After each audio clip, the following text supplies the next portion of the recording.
said first order of business is public comment. Is there any public comment? Mr. Swan? I have copies. I'll just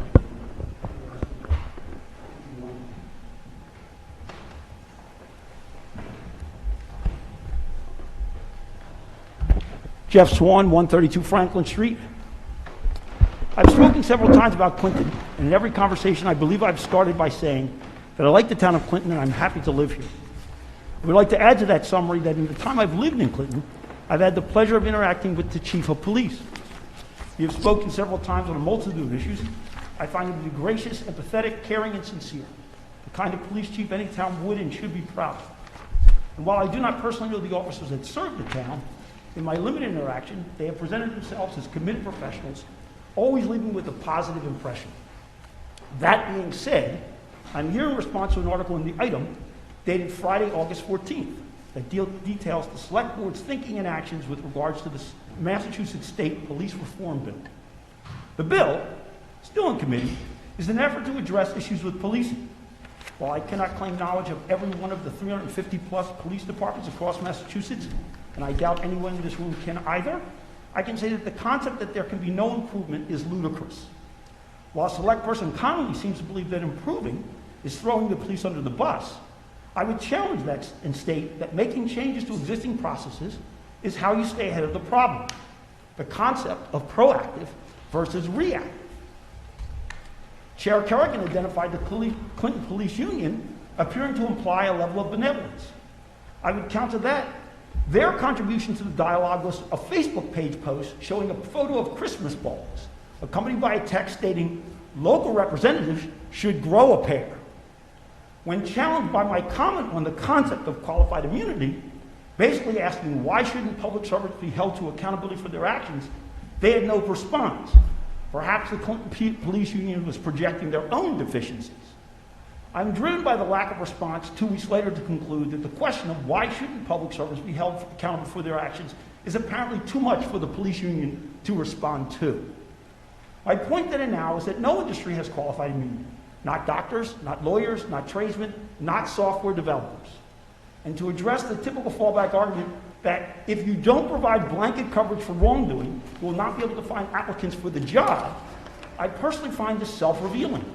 If in applying for a job, your concern is not about the quality of the job you could do, but what you can get away with without taking blame, perhaps you shouldn't apply. As I stated in my introduction, I like Clinton and I respect the Clinton Police Department.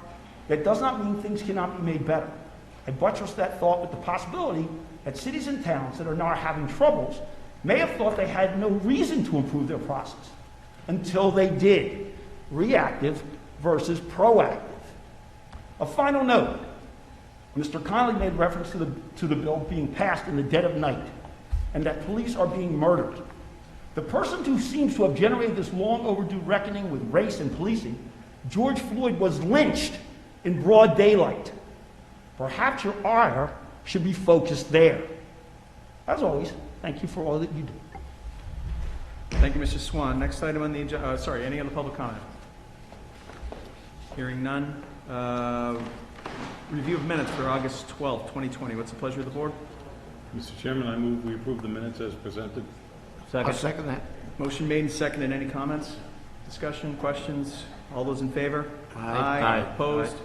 5-0. Next on the agenda, recognition of service for Mr. James A. Tomelo Jr. Mr. Connolly? Mr. Chairman, if I may, Mr. Tumalo is here this evening. I'd like, on behalf of the board and the town of Clinton, I'd like to ask Mr. Tumalo to reconsider his resignation and stick around. No. Well, I wanted to express on behalf, like I said, on behalf of the board and the community, appreciation for your dedicated service to the community. You've been here, been in that position for a very long time. I've had the opportunity to know a lot of chairmen of boards of finance in the town of Clinton, and without reservation, in my opinion, you are the best chairman of the Clinton Finance Committee that I've had the pleasure of serving with. Through very difficult budget times when I first became a member. Actually, when I was a member of the Finance Committee and then the Board of Selectmen, I worked with you. At one point, I thought I was teaching you the ropes and helping to guide you along, but very early in that process, the teacher became the student and you became the master. Your approach to the budget during those difficult times was exemplary. You were dedicated to the concept that even though we had to reduce our spending to shrink our budget dramatically, you were dedicated to preserving the jobs of the town employees. Not just because you appreciated them and valued them, but you appreciated the service they provided to the community, and you were steadfast in that dedication. You brought your accounting skills to developing the town's budget over the past 20 years, but you brought another approach. Part of your job was to say no to an awful lot of people that were asking for things that they felt were important. And somehow you managed, every time you told people no, to make them feel good about it. And that's a trait that doesn't come around very often. You've done an outstanding job. You're going to be really difficult to replace. And it's been my pleasure to serve with you these past 20 years. So thank you for your service. Probably the nicest thing you've ever said. Probably. I'll second that. Mr. Tomlo, would you please come forward? Yeah, on a personal note. I thought I was going to get a picture on the wall. Yeah, on a personal note, you've been nothing but generous with your time when I served on the board, as far as catching me up with how the town really runs. So thank you from me and from the board and from everyone in Clinton. Thank you. Good luck. We'll do the same without you. Thank you. Honor to serve the town people, the citizens of the taxpayers of Clinton. I think I left the place a little better than when I got here, Absolutely. and I'm proud to be Clinton. Thank you. Thank you, Jim.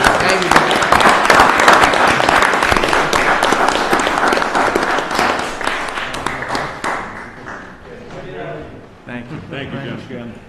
Next item on the agenda is a Class 2 dealer license hearing for 556 Main Street, Daikon Auto Sales LLC, doing business as Daikon Auto Sales. Are the parties present? Okay, we're going to table that one. Next up, commercial garage license hearing for 640 High Street, Alex's Services, Inc., doing business as Alex's Services. Is that you? Oh, sorry. Is this your part, or?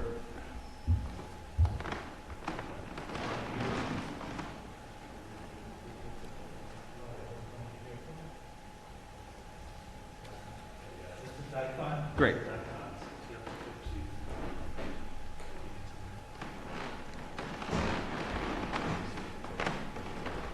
There you go.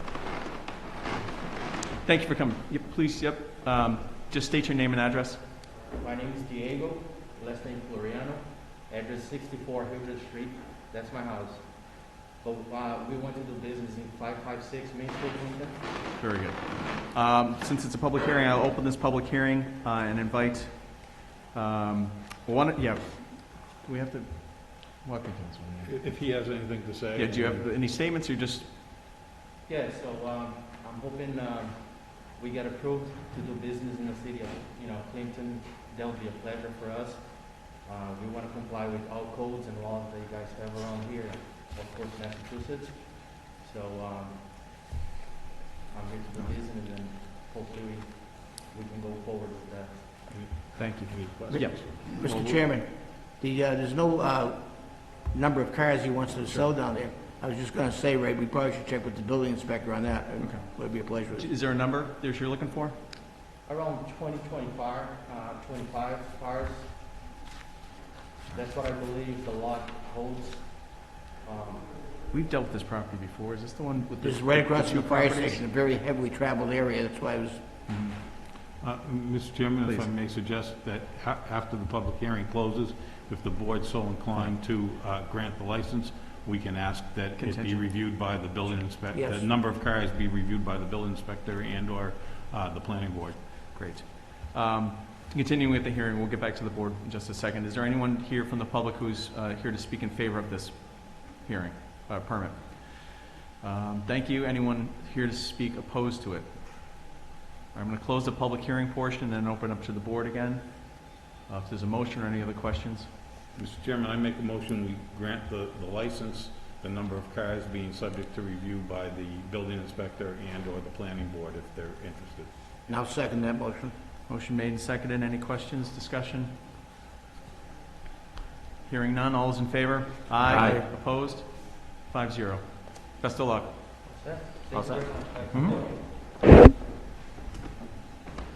Is the other one out there, Mike? Okay.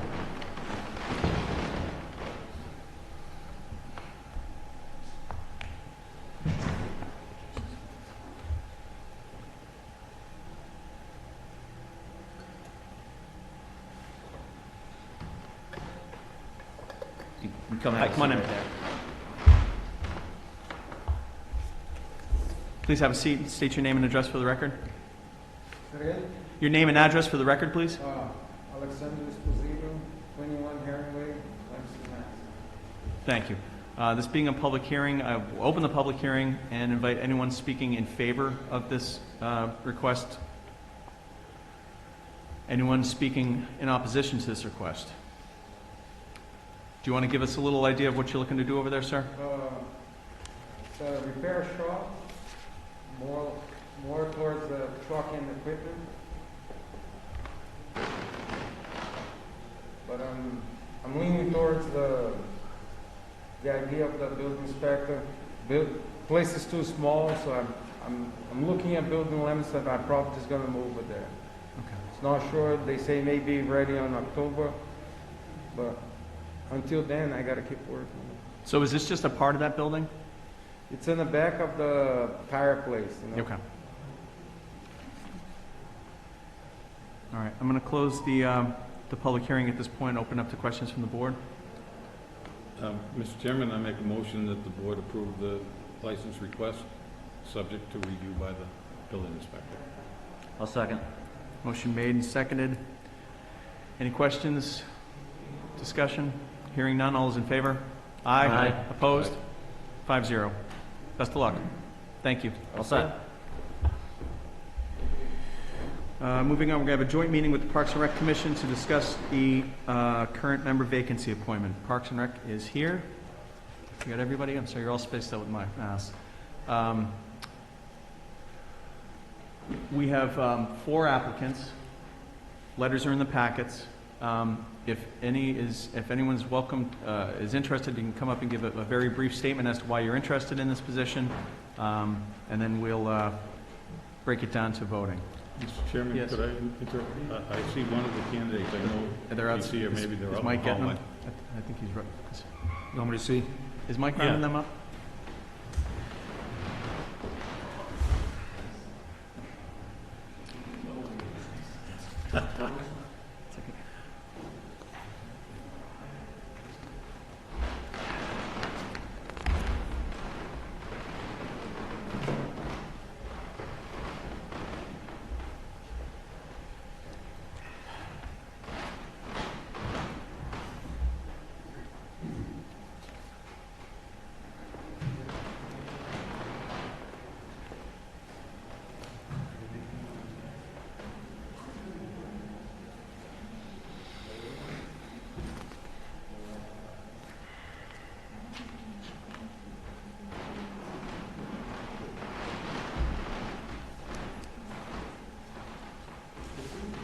Is that everybody, Mike?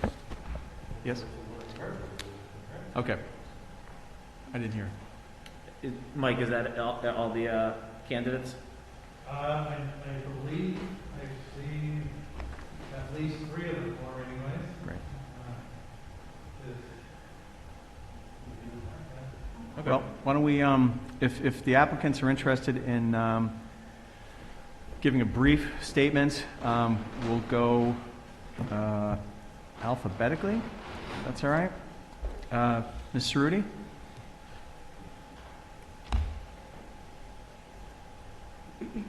Hi, everyone. Thank you for letting me speak today.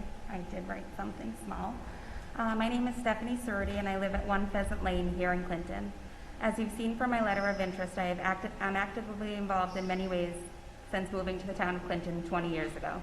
As a member of the Parks and Recs Commission, I hope to bring my energy and love of Clinton to the Commission for all the residents of Clinton, from the youngest to the oldest. I'm a team player and enjoy a challenge. As a town employee, I'm familiar with what is required by town departments for the budget to policies and procedures. I'm very much looking forward to being able to be actively involved in my community as a member of the Clinton Parks and Recs Commission. Thank you. Thank you. Ms. Goff?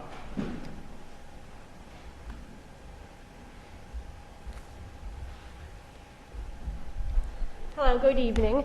Pam Gobb, 110 Orange Street from here in Clinton. As you may have read in my letter, I've been here for about 11 years. My son is 7 and attends the public schools, and he has greatly benefited from Parks and Rec service since he was a toddler, summer camps for the past 3 years, and the program they offered this summer. So I'm very interested and excited to be a member of the Parks and Recs and help with the town and the best interests of our children and our community. Thank you for your consideration. Thank you. Thank you. Thank you. Mr. Green?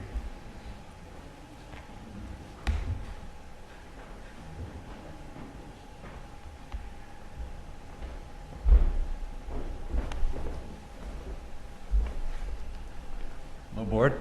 My name is John Green. I'm a resident of Clinton for 17 years. I live at 44 Nathan Drive. I have 3 children, a 23-year-old who's out in college, and 2 13-year-old twins who have been active in the Parks and Recs programming for all their lives. I've also served on the Little League Board as Director of Instruction and a coach since T-ball. I have a degree in Recreation Management from Southern Illinois University. Was involved in recreation for 20 years until I suffered an injury and moved into another direction of my career. Been an active role in the community for 17 years now, and think I can bring a perspective on recreation to the community. Thank you very much. Thank you. And Ms. Kerrigan?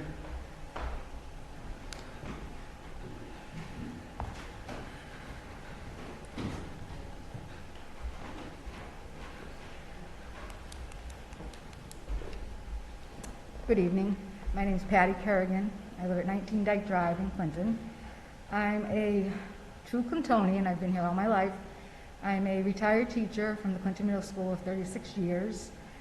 I am interested in filling the board position because I've seen the Parks and Recreation program evolve from the time I was a child till as an adult now. I see that the program is invaluable to children and the community because the program also includes adults. And in a small town, it's something of an asset to the town. And that's why I'm here tonight. Thank you. And to state to the public, Ms. Kerrigan is my aunt, so unless there's a tie somewhere, I'm going to abstain from this one. I will open it up to nominations from either our board or the Parks and Recs Commission. Mr. Chairman? Yes. I nominate Patty Kerrigan for the position on Parks and Recreation. Nominations are a second? Do we need a second You for don't that? need a Nope. second for Sorry. nominations. Any other nominations? I nominate John Green. I'll second that nomination. You don't have I guess one. we're good with those seconds. Thank you, though.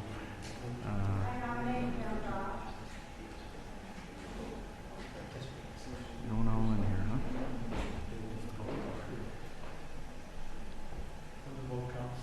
Anything else? Any others? All right, we'll close the nominations now. We have to do this by roll call, so be patient with me. And who's, all right, I'll keep track here. Mr. Conley. Mrs. Kerrigan. Mr. DeVoe. Mr. Green. Mr. Busnow. Mr. Green? Mr. Cobus? Mr. Green? Mr. Verrier?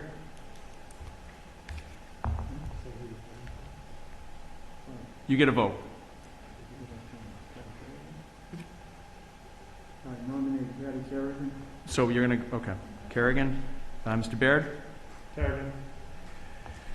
Mr. Garofoli? Mr. Green? You guys are going to do this to me, huh? And Ms. Agniti? All right, we're going to have a runoff. Ms. Gaw is eliminated, and we'll go back between Ms. Kerrigan and Mr. Green. Second ballot, Mr. Conley, Mrs. Kerrigan? Mr. DeVoe, Mr. Green? Mr. Busnow, Mr. Green? Mr. Cobus, Mr. Green? Mr. Verrier, Patty Kerrigan. Mr. Baird, Mrs. Kerrigan. Mr. Garofoli, Mr. Green? and Ms. Agniti. You do this to me after all, huh?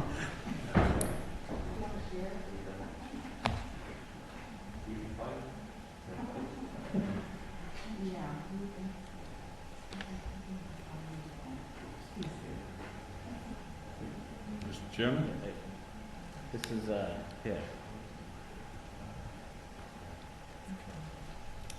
This is putting the chairman in a very uncomfortable position. Uh-huh. Well, I mean, that's the job, I guess.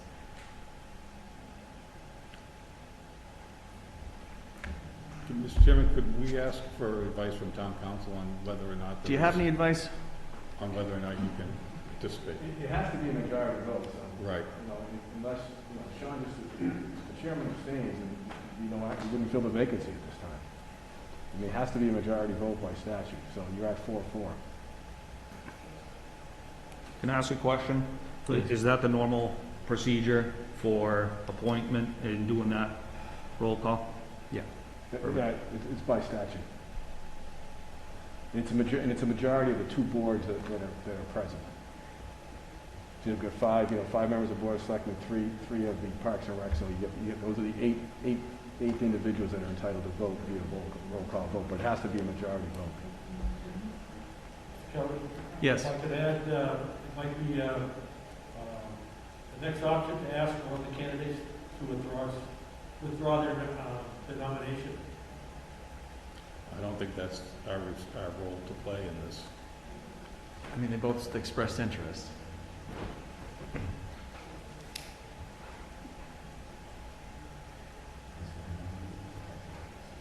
We could table it and try to figure out what the heck to do.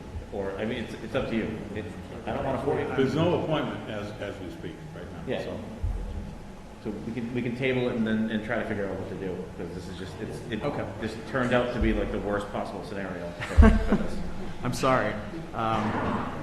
understand. Just in good I conscience, I understand. can't participate. Table to next meeting? Yeah, unfortunately, we're going to have to table this and sort something else.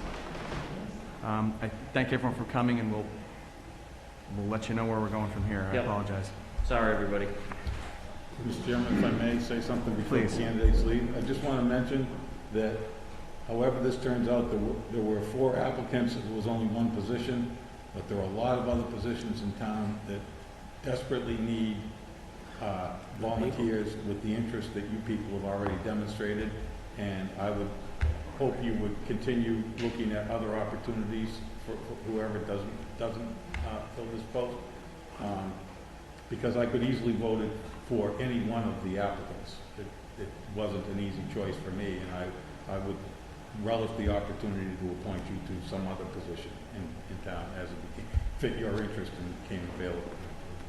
So thank you. Thank you. Thank you. Next item on the agenda is Kimberly Roth, Chair of the Conservation Commission.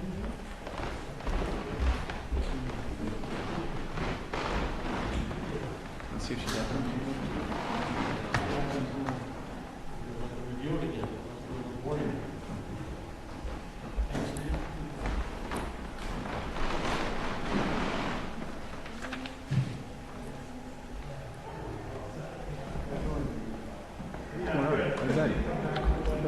Hanging in there? Huh? Hanging in there?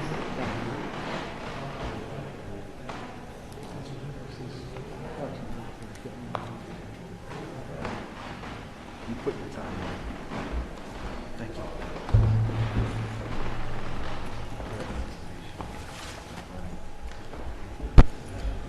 Thanks. Ms. Roth?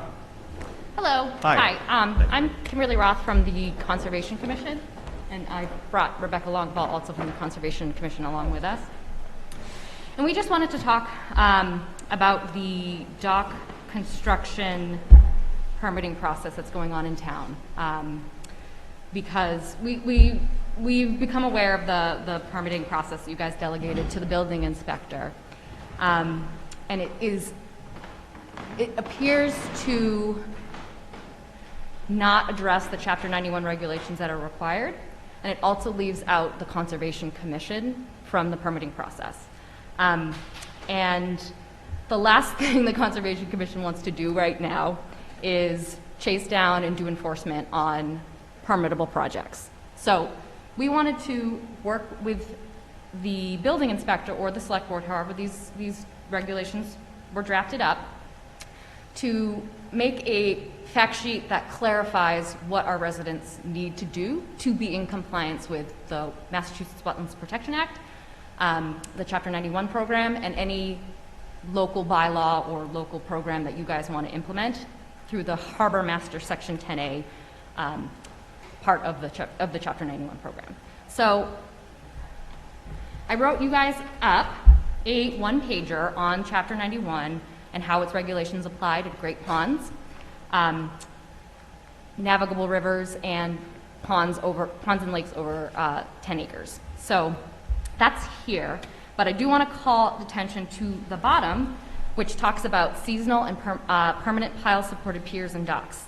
Those still require Chapter 91 licensing, even though we can do the 10A Harbor Master process. So the Harbor Master is allowed to permit on an annual basis bottom-anchored moorings, floats, and rafts, but cannot preempt the Chapter 91 program for permanent and seasonal docks and piers.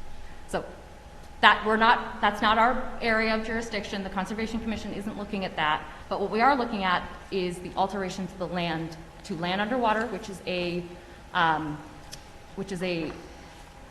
resource area, bank, which is a resource area, and then buffer zone is a trigger. Buffer zone to bank is a trigger for the Conservation Commission's jurisdiction as well. Okay. I've got Please. a couple questions. Yeah. I've just seen this, but I'm trying to understand it. Okay. Do people need an order of conditions from Yes. Concom in order to Yes, you need an put order. a dock in? Correct. You need an order of conditions from the Conservation Commission or an RDA in order to receive determination of applicability. To receive a Chapter 91 license. So you need to do that process before you can receive the Chapter 91 license. What's the process for obtaining a Chapter 91 license? You would put an application into the Boston Chapter 91 program. The Boston office Chapter 91 program regulates the central region. Do people in town need to hire engineers and No, lawyers not to- necessarily, not for simple licenses and docks. Right now in town, we have 3 docks that are licensed. And those have been in the last 2 years. So for the other residents of the community, so Yes. they're aware of what's involved. Right. They need to get approval from the building inspector, harbor master. If it's a permanent dock that is installed, it doesn't go through the harbor master. Only bottom anchored moorings, floats, and rafts go through the harbor master. So if we had like a municipal harbor where people docked their boats, you would get a harbor master license for that, an annual permit. If it is something that is installed on the edge of the pond, that requires Chapter 91 licensing. And for people to acquire that license, they need to go to Conservation Commission and file this Chapter 91 Correct. application with the state. Yes. And is it a 2-page, 1-page form that residents can fill out on their own? We don't regulate the. Yeah, it Do is. you know what it is, though? Yes, it is. It is not onerous. It is not an onerous application. It is not something that you must require. You must hire an engineer for. It's doable. What about existing docks? they need Chapter 91 licenses. There's no grandfather clause for the Chapter 91 program. It has been in existence since 1866, so it's not something that, there are certain things with the Wetlands Protection Act, if they've been in existence prior to the existence of the law, then that's a pre-existing. So are you asking for action by the Board of Selectmen, or are you just making? We are asking to revisit this, this form here, and this form here, that people go into the building inspector to get. And we are asking to draft something up together that puts our residents on the correct permitting path and doesn't lead to a lot of confusion. So, okay. I'd like to give town council an opportunity to review Sure. what you're presenting and have the building inspector advise us on Sure. their points of view. Yep. Before I was willing to do anything with this board. Absolutely. As a note, Mass DEP is offering a training on the Chapter 91 program for inland waters on September 29th at 1:30. The information has been sent to Denora, the permitting clerk, and I believe has been forwarded around to the town and to the building inspector. So I encourage those interested to attend that training. Thank you. So we'll talk to town Take council. it under, I move we take it under advisement. Mr. Okay. Chairman. Great. I'll second that. Thank you. Yeah, I think we're good. Thank you all for the Okay. information. Thank you. Thank you. Next item on the agenda, Board of Health, coronavirus COVID-19 update. Mr. Lipka, subside.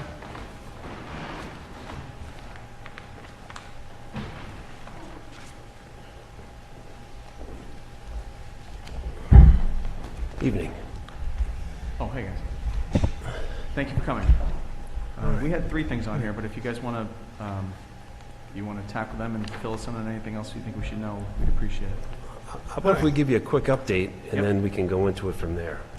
All right, as we speak, we picked up 3 cases today, so we're at 284. We're monitoring 7, and we have 277 off the list. I know last week we picked up like 14, but there was 5 in one family, 2 in another, 3 in another, but just they've been coming off. But right now, I think we're in the high category. Yeah, so the way the state categorizes it is, it's color-coded. So gray is your testing under 2 per 100,000 over a 7-day period. Green is 2 to 4, and yellow is 4 to 8. We're currently yellow right now. We're testing at 6.6. So we're high. We go over 8, that puts us critical. We're in jeopardy of not opening the schools. So that's the bad news. That's where we're at right now, all based on one bad week. All right. So I know we're here to talk about sports, and you've got some other questions, but right now we're not in a great spot to be really looking too. I'm nervous about the school not even opening before the 16th. We've got a number of requests for sports, some traveling out of town. Quite honestly, I'm not in favor of it, and it looks like the final approval would be by the Board of Health. We're asking everyone to submit a plan with a roster and a schedule. We've met with a few today. I can say that the Laura and Sabrina from the Youth Soccer League have done an outstanding job putting a plan together. I'm confident that they're going to do a great job. They're playing just with kids from town, and I think that's where we got to focus right now. I'm personally not in favor of sending kids out of town to play sports. The schools aren't even open yet, and it seems our emphasis is on sports right now with a lot of people. It is an important part of school. They need to be involved. I just like to see it, with us sticking with kids in town and playing here for a couple weeks. Let's let the high school get out there and do a little traveling, see what obstacles they come across, and go from there. We reevaluate it in 3-4 weeks, and if our testing rate comes down, then I'm all for opening up a little bit. But right now, I'm a little nervous. So I don't know if you have any questions. Yeah, so any youth sports that involve out-of-town travel, we're asking them to not... Yeah, we met with one of the baseball teams, Triple Play, and Yep. the teams they wanted to play were Leominster, Fitchburg, Yep. Marlboro, Hudson, Yep. all in the same shape as us, really. And Sure. to me, the risk isn't worth the reward. Right. We're one bad outbreak from closing the school, Correct. and a good conscience can't approve something like that. You know, I asked them to go back to the drawing board and see if he can come up with a better plan where we're not putting the kids at risk. We still have to, you know, we're talking to a few more. The Parks and Rec or they're going to try to do a basketball camp. Right. There's a couple other baseball teams that want to start playing, but, you know, we've got to see a plan. And hopefully they understand and will modify it a little bit. I mean, the important thing here is to open the schools, Right. period. Safely. Safely. And sports is important, but we did all this for 6 months. Businesses have been closed. People have lost their jobs. I hate to throw it out the window, you know, over a soccer game, Yeah. or a basketball game. Or at least see what happens when schools open. Exactly. For a month or so first before, yeah. I mean, I personally, I agree with that. Mr. Chair, it's unnecessary because the Board of Health has final say in these matters, but I think just as, for a sense of support for the Board of Health, I'd like to make a motion that we draft a letter, send a letter to the Clinton School Committee and Parks and Rec with our request that all sports played on Clinton fields abide by the same social distancing guidelines as described by the state, the MIAA, and the Clinton Board of Health. And I'm open to that motion being amended if anyone has a specific request to that language. Mr. Chairman, if I may, I'll second that motion. Motion made and seconded. Any discussion? Yes, please. So the governor, youth sports has been following the governor's lead on this from the start. Clinton has just completed 6 seasons that were 9 weeks long, ages 4 to 18. All of them followed the guidelines to a T. There were 0 cases that could be traced back to baseball, right? We actually went above and beyond. We provided the sanitation. We did tracing where an individual had left the state and actually came back in, went to practice that day. We immediately had that person removed and they quarantined for 2 weeks. We had a second person do that a short period after. We followed that as well. The Little League organization, which is one of the largest youth organizations in the world, they provided a guideline for youth sports to follow. And I think that with youth sports right now traveling to the towns that they have, they're social distancing. We're taking precautions where the players have to wear masks. Fans are they're restricted to certain areas within the field, to view. It was a very successful season, and it resembled normalcy that we haven't had in quite some time. I think with looking at youth sports, especially non-contact youth sports, I don't know where we would draw the line where we have students that are school choicing in from Leominster and Fitchburg that are coming from areas that are in a similar situation, and we also have residents that work out of town in those communities. So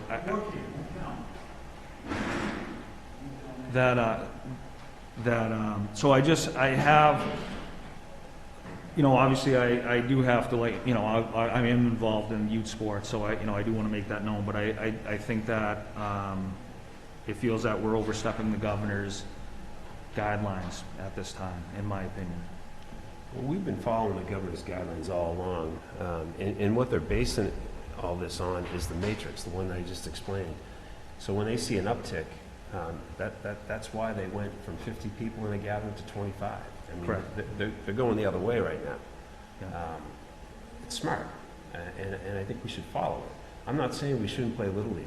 I'm not saying that at all. I'm all for Little League, soccer, the low to moderate risk sports, all for it. I'm just not recommending traveling to other communities because we don't have rosters, we don't have schedules, we don't know where you're going, where kids are playing, and that's our concern. Absolutely. And I know you don't want to be the coach that takes a team somewhere and comes back with 12 cases, and now we're doing school from home again. Nobody wants to be that guy, Right. or a woman.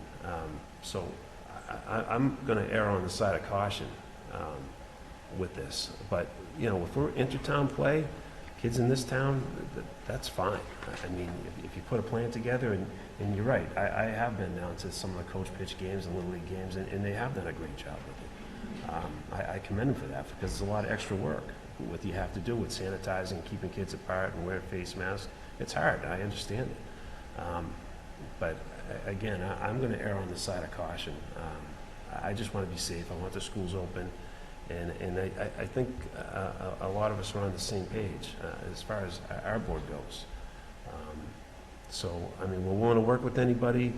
If you look at the surrounding towns, is what we looked at today, all of them are low, under 2% except for us. That's where we were 2 weeks ago. We had a little bit of an outbreak, and some more cases are coming in, so we're testing high. And I just hate to see it get in the red. And now we've got to report to the state what's going on and whether or not the school's open. So, I mean, putting us in a bad spot by asking to travel out of town, I think, because I don't want to be the one that's responsible for that, in all fairness. Any other questions on this motion? Just to clarify the motion, Mr. Chairman, the motion was to advise the school committee and Parks and Recreation to follow the same guidelines that the school department's following for in-school sports on the use of public facilities. Correct. That was the intent? Yes. Okay. Yep. Anything else? All's in favor? Aye. Opposed? Aye. One opposed. One opposed? Okay.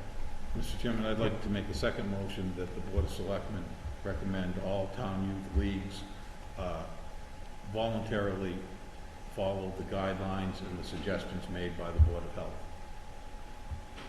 I'll second that. Motion made and seconded. Any discussion? Hearing none, all those in favor? Aye. Opposed? 5-0. Thank you. Liquor licenses and hours of operation. So, we gave you a file with what has been reported to us as the hours of operation. We have no control of the liquor license. We did a survey to find out what they were doing.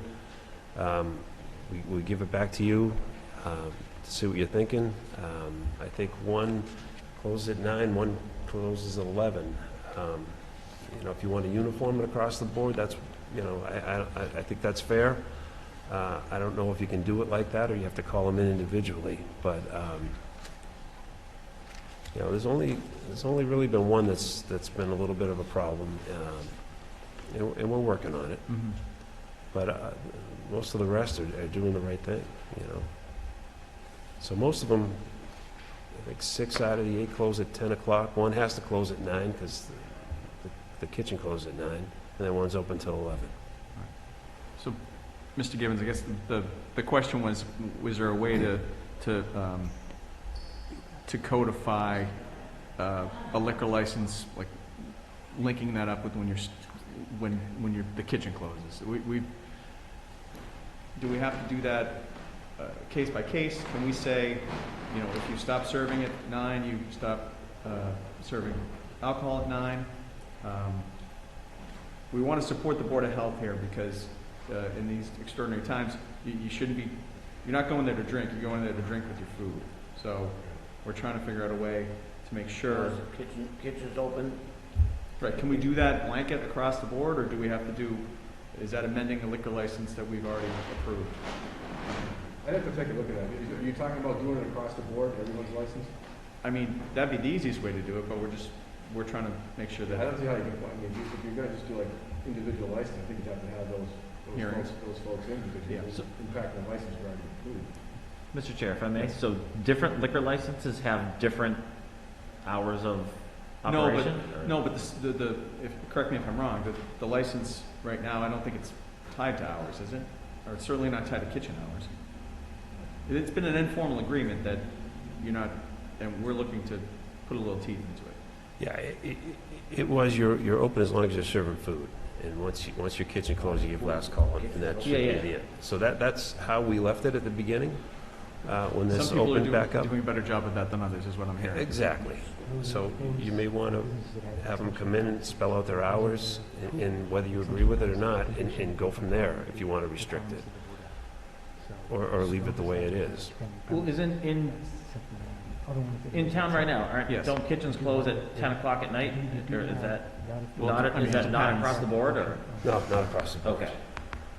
So, but that's the latest that they close? Correct. Okay. Correct. So, so if we made a motion to say, stop serving alcohol at 10:30 or something like that, that would now like give other people like more time to sell alcohol because they're originally, or that's, like, what if we just made a motion to have the hours of operation for a liquor license? The alcohol is tied to the food. I don't think we can do that. We've already granted these establishments licenses, liquor licenses. So if we're gonna modify, we'd have to have them in here for a year. Public hearing and the whole thing relative to issuing a liquor license. You can't just unilaterally change the conditions of the liquor license. But don't we have guidelines from the governors, Yeah, from so the state, saying that, basically that same thing? If you're not serving food, you can't serve alcohol? correct. So as long as your kitchen's open, you can serve alcohol. They have to eat. And So- that's enforceable by you, right? The food part of Food. it is not the liquor part. Oh. We have no control over the liquor part. That's where the trouble is, There's not too many people eating at 10 o'clock, 11 o'clock at night. or 12 o'clock. You know, it's not. So, I mean, so everything getting stretched.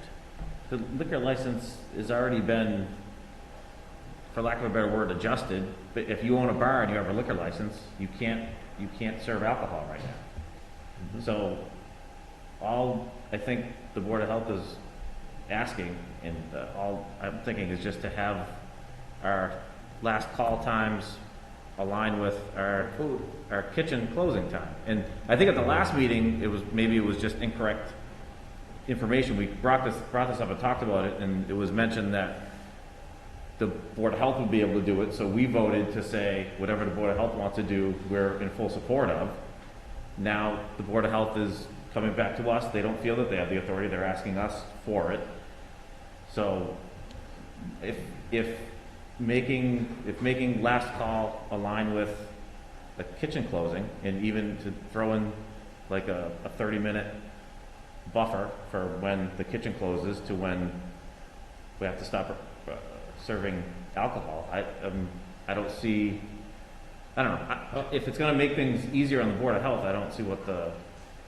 How about this board vote to require that any establishments serving alcohol under the COVID rules of being open because they're a restaurant must comply with the regulations stipulated by the state?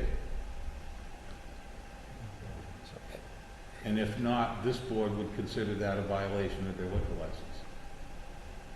I think what you gotta look at is down the road when the outdoor seating goes away, everyone's gonna be moving inside. So it wouldn't hurt to call a few of them in or all of them in and ask them what their plan is when that happens. What's your plan? How are you gonna social distance? How many people you're gonna have? And I mean, we'd be more than happy to sit here with you and go through all of them with you and say, okay, well, you're serving food till 10, like Ed said. All right, 10:30 is last call, everyone out by 11. That to me is fair. I think that's But something I'm like that. saying we should act under the COVID regulations, not liquor license. They're only being allowed to serve liquor because they're a restaurant and they're Right. serving food. Right. So if they're not functioning as a restaurant, I thought that was the regulations issued by the state, that they can't be serving liquor. Right. I mean, currently, right, like, we can revoke liquor licenses. We have that authority, do we not? For a violation. For cause. And so right now, if any restaurant was doing something in violation of the Board of Health, if we thought it warranted it, we could vote to revoke their liquor license or maybe possibly suspend their liquor license, right? So the only reason I bring that up is because I agree with your motion, but your motion seems to be stating something that we can already do. We already have the authority to do that. How about we send a letter to the establishments that are open, advising them of the fact that serving alcohol outside of the restaurant regulations issued by the state would be considered by this board a violation of their liquor license. Okay. That'll work. What would be what's the argument though against just saying until further notice, last call, or we have, people with liquor licenses have to stop serving liquor at 10:30? What would be, is there, and I'm asking, I'm not saying, there could be, maybe there's legal ramifications for it, I don't know. The only reason I see it is that it removes us from having to keep up with the governor changing things. So we're just pinning it to whatever the governor says, and if you're not obeying the governor's rules, then you're in violation of the liquor license. That's what my operating theory would be, because So we'll if the formalize governor that. changes the rules, And we have to go back then to, we should go back to whatever he changes them to. I think it's an enforcement issue. I mean, I think everyone out there knows what the rules are. They do. They've even adjusted to serve, some type of food so they can also serve alcohol. Right. The issue I think the Board of Health is talking about is, they don't control the liquor license, really enforce it. So I don't care what you set for the time. If they're going 2 hours over that, you're gonna go 2 hours over. How do you enforce that? I mean, that's really the issue. You can send all the letters you want. They already know what the ground rules are. It really becomes, when they stop serving food, they should be closing, sometime thereafter. I think So then the letter could quote the regulation as issued by the governor. do you feel another warning is warranted, or you think we're at the position now where we're done with warnings? I mean, I know you guys have been out there every day, so, and we don't want to call anybody right now, but if you feel we're at the position where letters aren't going to do any more good and we have to have somebody in here and say, you're changing or we're taking your liquor license, is that where we're at? Well, one of the things you have going on here, you have state agencies coming into town to do these inspections as well. So, I just think we're looking foolish if we don't kind of reel them in a little bit and just, say, all right, what are your hours of operation? It could be a 2-minute meeting. Like, there's people that are all doing the right thing and they're all shutting down. It's food's 10:30, everyone's out, and that's that. You just have a few that are taking a few extra liberties in that. But in order to address that, I think you have to pull them all in. Can I make a suggestion that, as was just proposed by Mr. Lipka, in addition to a combination with the letter, reminding them of the guidelines, and then setting something up where the plan versus, it seems a little bit adversarial in a sense where, they may be being reprimanded without perhaps having done anything wrong for those establishments that are following it. So, taking a more positive approach, maybe coming up with the plan, what are you going to do for this, and then from there you can fall into whatever the consequences for violations will be. How many restaurants do we have that was my question. serving alcohol? Look at what, 8, 7? Problem with what? I'm supportive of what Matt said. Have them maybe present their plan, their operation plan, to a joint meeting of the Board of Health and the Board of Selectmen. And during that opportunity, we can reinforce the fact that they're in violation of their liquor license if they're violating the COVID regulations current. Especially going forward with when the outdoor seating's gone. Right. Now everyone's inside. It's going to be It's sooner than capacity later. now, and we can ask them what their capacity is.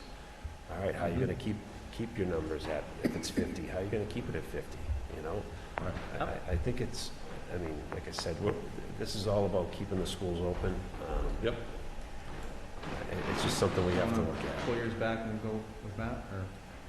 Yeah, I did. Did I actually make the motion? I was just proposing it as an idea, so I withdraw the Make that motion if I motion. made it. So I motion that we follow the proposal set forth by Mr. Lipka, in addition to notifying the establishments of the guidelines set forth by the governor. And Second. And what was recommended by the Board of Health is that those establishments present the plan to the joint boards of how they intend to operate going forward with the open seating disappearing, and how they're gonna handle their capacity, and written documentation from them that they intend to comply with the no food, no booze. Right. Mr. Chair, but Please.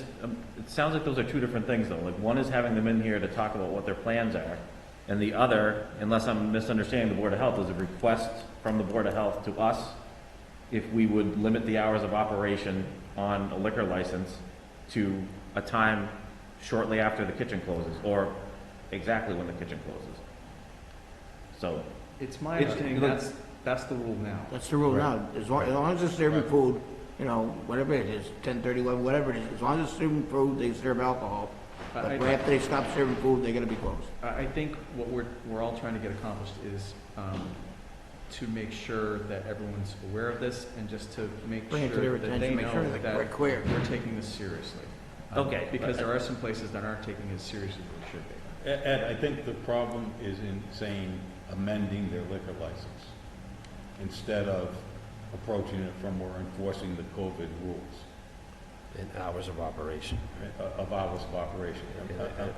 Amending their license is a more comprehensive, complicated process. Saying that we're going to enforce the governor's regulations relative to food and alcohol is a different thing. We can have the police file a complaint that they're serving booze, okay. and then we can have a hearing and a suspension and all that. Fair enough. I thought, and Bob, correct me if I'm wrong, though, I thought you said with that path there was some question about enforcement, though. Maybe, I thought you said with the path that we're discussing right now, where we just piggyback we just say all the bars have to follow the governor's guidance. I thought you had said that there is an issue with enforcement No, I because. just said that seems to be the issue. In other words, if people are going beyond they're going an extra hour or two afterwards, it's okay. What are you gonna do okay, they're conducting wrongdoing, you gotta bring them in before this board, you know what I mean? I'm just saying, what are you gonna do you gotta do something to bring them. You can send all the letters you want, eventually you're gonna have to have them in here and say, hey, you're violating the COVID order, you shut your kitchen down at 9 o'clock and you serve till 11:30. Okay, so We've we're been gonna on leave the this- liquor licenses alone, the way Right. they're worded, and we're just gonna tell everyone, if you're serving alcohol after the kitchens are closed, you have the. We're going to make it very We're gonna close that close if they continue to We're break the gonna rules, that close they're it. going to be punished for it. Because we've been on the same page for months now, It's like- and some people aren't taking us seriously. So I think if we bring them in here and talk to them eye to eye, hopefully they'll get the message. I tap out, you get, whatever we wanna do. My head's. Any done further at this discussion? point. No. Motion made and seconded. All those in favor? Aye. Opposed? 5-0. And then, well, do we want to cover this one still? The waiting room? We're all up against this and trying to balance the open meeting law, and we're going to have to look at whether this space can still accommodate us. Again, if there's further changes to the restrictions, it definitely won't. But as a board, we're going to have to look at whether we have to move to the auditorium. I'm more concerned about other boards that use this space, planning board. I know they get bigger crowds. Subcommittees can meet in here, and there's usually no problem. I mean, I've given up on that little conference room for a while now. Yeah. So we'll follow your lead on this. We know tonight was an extraordinary night because we had a joint meeting, and we've got a couple hearings. So we're trying to at least follow the spirit of the law and make sure that everybody who's here is safe. while getting the town's business done. No, I agree. Obviously, it's proven a challenge, so. We'll do a little research on our end. Yeah, we definitely missed that. So when he reduced it from 50 to 25, we really didn't take into consideration this office. So we'll take a close look at that, and we'll report back to you. Okay. Mr. Chairman, if I Please. may, can I make a motion, if needed, to authorize the chair to, in your discretion, determine whether or not to meet here or in town hall? Sure. Second Second. motion. Motion made and seconded. Any discussion? All those in favor? Aye. Opposed? Thank you. Thanks, guys. All right, thank you. Russ, Facilities Capital Projects update.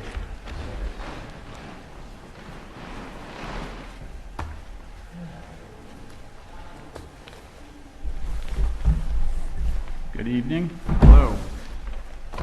I received an email from Mike Ward, and I sent out the updates, and so I'm basically going to run through those right here. I think you all have those. Savage Field Lighting, we'll have the final plans in hand beginning of the week. We have a Wednesday scheduled meeting for the building committee to go over that, to approve that, to let that go. Fuller Field netting and fencing, just got pricing back on that project, so we've let that go, and I'm expecting that by within a month. Everyone's a little bit busy on that. Town Hall office renovations. I've been working with John downstairs on how to transition everybody in the first floor. We have a plan. We're going to start that tomorrow. Some of the details are my office moves down to the basement. It was a wet room and is now fixed. We're putting a wall up between Phil and I. We're going to move, and Mike, stop me if I'm wrong. We're going to move the new HR person into my space, and that should cure the space problem for a little while. Philbin splash pad, that's been let, that's underway. That construction could start any day or any week now. Fuller Field scoreboard, that's in the parking lot right now. Facilities owes $3,000 towards the purchase of that, and I think Matt's got that pretty much under control on getting that done. The senior center retaining wall has been repaired. There's more repairs being done on that. There was a question about the concrete cap over the culvert in the parking lot down CES, which is a huge problem, huge issue for us. Every year, DPW has been paving that for us, but we have to look at that and find a solution. I have the plans for it. It's just a concrete pour over a highway-rated culvert. So I think we can look at that and just repave that whole parking lot. Hopefully we don't damage the culvert taking the concrete up, but some of you were around when they were doing that. You probably know how it was built. So I think that's been in my capital plan since I got here to do those parking lots. I really think we have to think about putting some money towards that next year. Roof replacement at Veterans Field. It's one of the simpler jobs. Just going to need to write a spec, put it out to bid. The water fountains that were approved, we are on hold pending the COVID resolution. We will get those done before the end of the fiscal year. We're rebuilding the bathroom showers at the fire station right now. They've hired a female fighter for the first one they've had. So we've had to modify the locker rooms and do a little bit of updates down there to accommodate the new people. I just had a condition assessment done at the field house at Fuller Field to take care of, tell us what we need to do about the spilled fuel oils, the remaining mold problem in the ceiling, any lead paint. That's all being, we should get that report shortly. Then we're continuing on the lighting program throughout the town. We've basically completed the schools. We're moving into the town buildings now. The fire station's getting relamped this week. The police station's getting relamped this week. And then this building will get relamped with all new LED lamps at the end of that process. And that will leave us with 2 schools to just finish off by doing some more classroom lighting that hasn't been done. And by that time, hopefully we'll be in the Green Communities program, which we're working on in the background. And that money will pay for that project for us. No cost to the town on that. And when they're all said and done, we're looking at a 20-year savings of over $2 million in electric costs for the town. And then on school side, just simply we've hired out architect engineering firm to come in and review the middle school, and I added the high school to it because we've been having a couple of ventilation problems over there. And so they're going to come in and tour it next week, come up with a report on actions, plan of actions to take for us. So that's the capital list right now. Thank you. Mr. Chairman, I want to applaud the facility director for staying on top of all these items and keeping us updated. I understand that it can be quite, it has to be quite the challenge to be handling this, the regular ongoing maintenance of all town facilities, and dealing with COVID, and especially with the schools and the reopening. And I want to applaud you for your efforts on all these three major areas. Thank you. Because it's an awful lot of work to be expecting from you. I'd just like to echo that. Getting back to school yesterday, the middle school looks phenomenal. The staff is working hard, and the efforts are apparent. Well, thank your custodians for that. Absolutely. Mr. Chair, if I may. Russ, the town hall renovations, there's no, I know at one point in time I just heard of a proposal to build like offices like kind of in between the entrances to the balcony.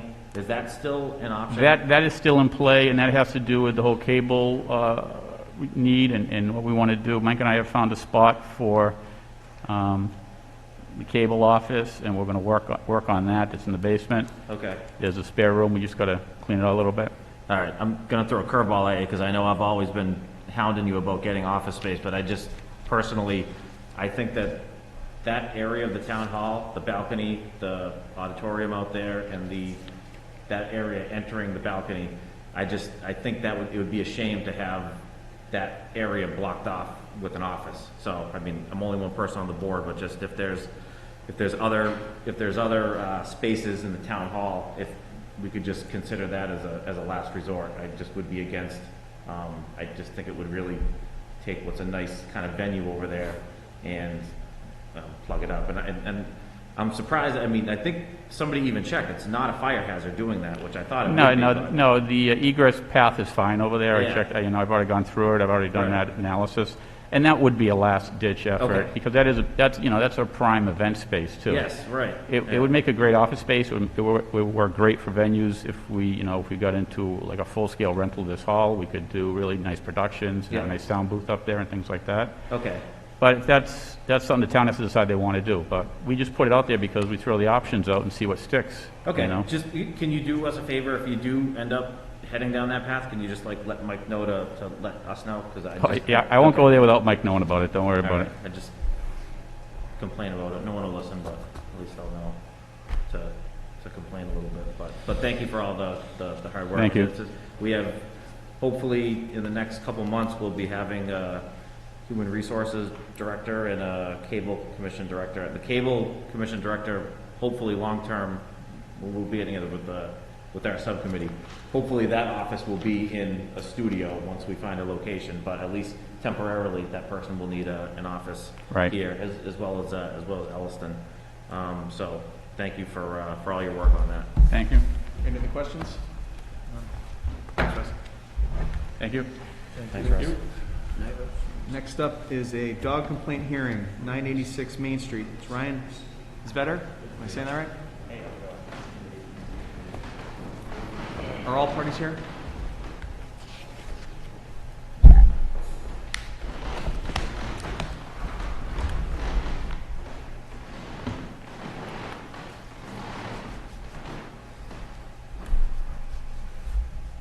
Please come in.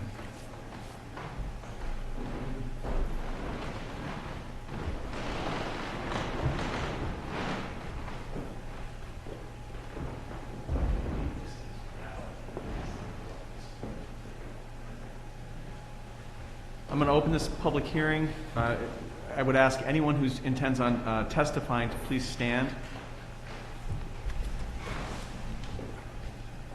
Paul, yeah.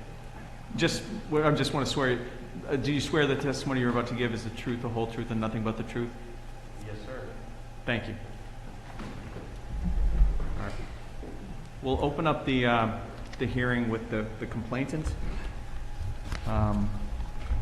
So if you don't mind, Mr. Svetter. Yep. You want me to take a seat back? Yeah, if you don't, just go back. Ms. Williams?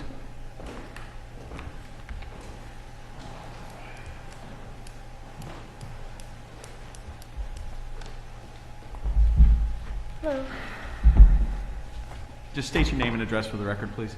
Ashley Williams, 91 Parker Road, Lancaster, Massachusetts. Thank you. So, I don't really, I'm here calling for the removal of these dogs from this home. As you all know, I experienced an attack in July. And the reason I'm calling for the removal of these animals is because this happened once before, only 5 days before the actual incident that you all saw on camera occurred. So the first time it happened, there was a woman outside with them, and she ran across the street and she grabbed them before anything could really occur. So there was a very gentle, you really should leash your dogs. They're going to get hit, you know, they're crossing a main road to get to my dog. Oh, of course, I'm so sorry, I'm so sorry, I'm so sorry. Well, we all saw what happened in the video only 5 days later. The next, sorry. No, take your time.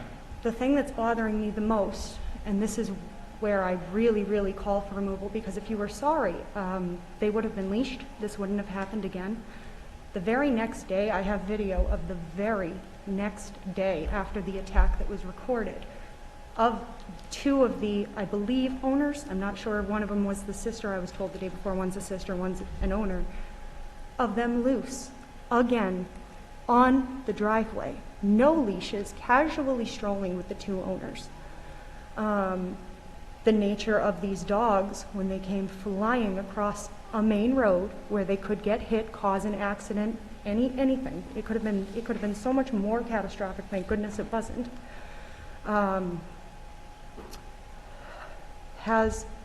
They're two dogs that have owners that have completely neglected the safety of everybody involved on that street, on that lot. They've just completely neglected it, and I don't know what else to say other than that. There was the incident that I warned, the incident that happened, and then again, just the very next day. It blows my mind. It really blows my mind. And I don't want it to be someone else. I walked that every single morning and every single evening, and there are people with dogs and children, and it's not a matter of if, it's a matter of when. Someone else is going to be attacked. Somebody else is going to get hurt, because these dogs are just that aggressive and these owners are that neglectful to the situation. So that's. Thank you. Thank you. Mr. Gibbons, traditionally we question here, or we want to get all the testimony and then bring people back? Whatever, it's within your discretion. Does the board have any questions?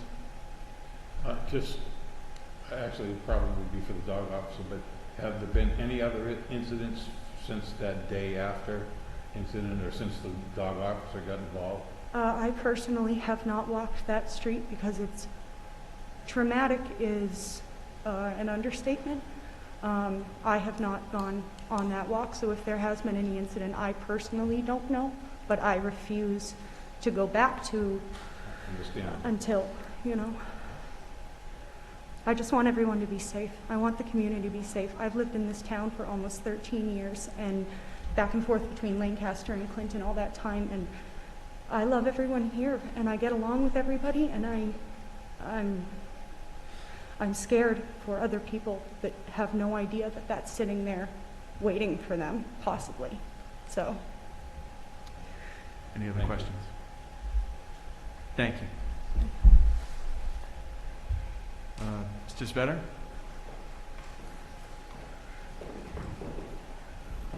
Could you also just state your name and address for the record, please? Ryan Zaretter at 986 Main Street. Thank you. Do you want to, do you have anything to say on your behalf? I have several things I'd like to say, sir. First and foremost, I have not gotten the opportunity to apologize for even being, caught up in this situation. This is a stupid situation to have anybody involved in and dealing with. I'd also like to just state for the record, the dogs in the state of Massachusetts are defined as property, and where this is a first instance, the removal of my dogs is completely out of the question. Since the incident in question, I have taken several proactive measures to ensure that this doesn't happen again, which includes making sure that my dog's licenses were up to date, along with rabies vaccinations. Since then, I have also paid all the fines given to me by the dog officer of the town of Clinton. I have receipts for that, with me here. I have a voicemail I'd like to share with you. A representative from DigSafe clearing my ticket. We had our property surveyed to check out, make sure that there'd be no issues in installing a fence to house the dogs, off the back of the house with a locking swing gate. I've also taken proactive measures to patch my storm door and fix the latch to make sure that they are secured from not exiting the front of the house unsupervised. Any questions? Mr. Chairman, if I may? Mr. Conley. You mentioned dig-safe and fencing, but has the fencing been installed? Like I said, I got the voicemail that clears my ticket to dig today. Until I got that clarification, I wasn't shelling out a single dime for building material. Like I said, I got a confirmation today from them that I am clear to start digging and having the fence installed. That's why that it's not yet, in place. While waiting for that confirmation from DigSafe, I have taken the liberty to install a temporary fence. And since the temporary fence has gone up on my property, there have been no issues. Is it your intention to, what is your intention regarding a permanent fence? Well, now that I've been cleared to dig by DigSafe, I can install a concreted chain link fence in my backyard that allows my dogs to, exit the back of the house out of the back door, go into the yard to do their business, and then come back in supervised without them having access to the street. Are you prepared to tell us tonight give us a date of completion of that? Within the next 2 weeks. I have to wait for my next check to clear before I can actually purchase the material, and then I have a verbal agreement with a fence contractor as to getting it installed. So within 2 weeks, there would be a permanent fence installed, and there is a temporary fence now? Yes, sir. The dog officer, Mr. Paul Wood, has seen this temporary fence, and he said it was proactive. It was definitely better than sitting around and not doing anything. He'll speak for himself. We prefer to hear the dog officer state his own position. But Fair enough. Any other questions? Just one. If the dog officer, if the selectmen were so inclined, would you be willing to send your dog to, for lack of a better term, some type of training or obedience program to deal with aggressive behavior? Is the town willing to pay for it? Like, I have a medically complex son that spends a majority of his free time inpatient at Boston Children's. Half of my free time, almost all of my free time, if not home with my family, is spent bedside at Boston Children's Hospital. If the board would be willing to pay for this extracurricular training, I won't tell you no. But as of this time, no, that's not happening. I've taken every safety and mindfully planned out proactive measure to ensure that this doesn't happen again, and it hasn't. So, well, right now what we're dealing with is either removal or rehabilitation and containment control. And sounds like from the fencing standpoint, you're proactive on that. You seem willing to be able to and want to honestly do that to give your dogs a safe space. I'm just asking the other portion of that rehabilitation is that, I mean, it sounds like your answer is no, that you would not be willing to do that. One of them is rehabilitated. He is a rescue, and he hasn't. The fact that there was no sustain or loss of human life, this is a first offense, and you're talking about removing dogs as like being a ballot on the table. It's just unrealistic. I'm a red-blooded tax-paying American who's abided by all of the sanctions set in place after I've owned up to making a mistake. Truth be told, I'm not the one the dogs got away from. It was my sister. Now, the error lies in me, allowing other people, my sister specifically, to have, taken responsibility to take the dogs out. That's not how I do things. Mm-hmm. So I've accepted the responsibility of another individual. Therefore, and on top of being as proactive as I've been, I don't see extracurricular training being necessary or effective. Well, would you agree that charging across the street out of your property and attacking another dog would be kind of an aggressive behavior for a dog? In normal circumstances, I would agree with you. I've seen the footage myself, and most of it's blocked up by a wall that's installed on the property across the street from us. So anything that, is being said that my dog did is pure speculation. Aside from the fact that the dog in question did have one insignificant other mark that was brought to my attention after the scuffle with my two dogs. I don't know if you gentlemen have had the opportunity to review this footage, But I mean, based on what I know about my dogs, from what I can tell, it wasn't an issue until the owner of the other dog started waving her hands and the brown dog took a defensive role. The other dog, I'll tell you right now, the white one, dumber than a bag of hammers. Thinks everybody's his friend, wants to just come up and play and sniff. So for my sister to be seen coming across the street to retrieve the dog, and then to watch the reaction of the other owner, and then that's when the brown dog followed her over and bit her dog, I could definitely, like, from understanding them as individuals, as my pets that I live with every day, could definitely see how bad this looks given the breed. But what she's saying is a vicious mauling is pure speculation. It's hidden behind a retaining wall. Okay.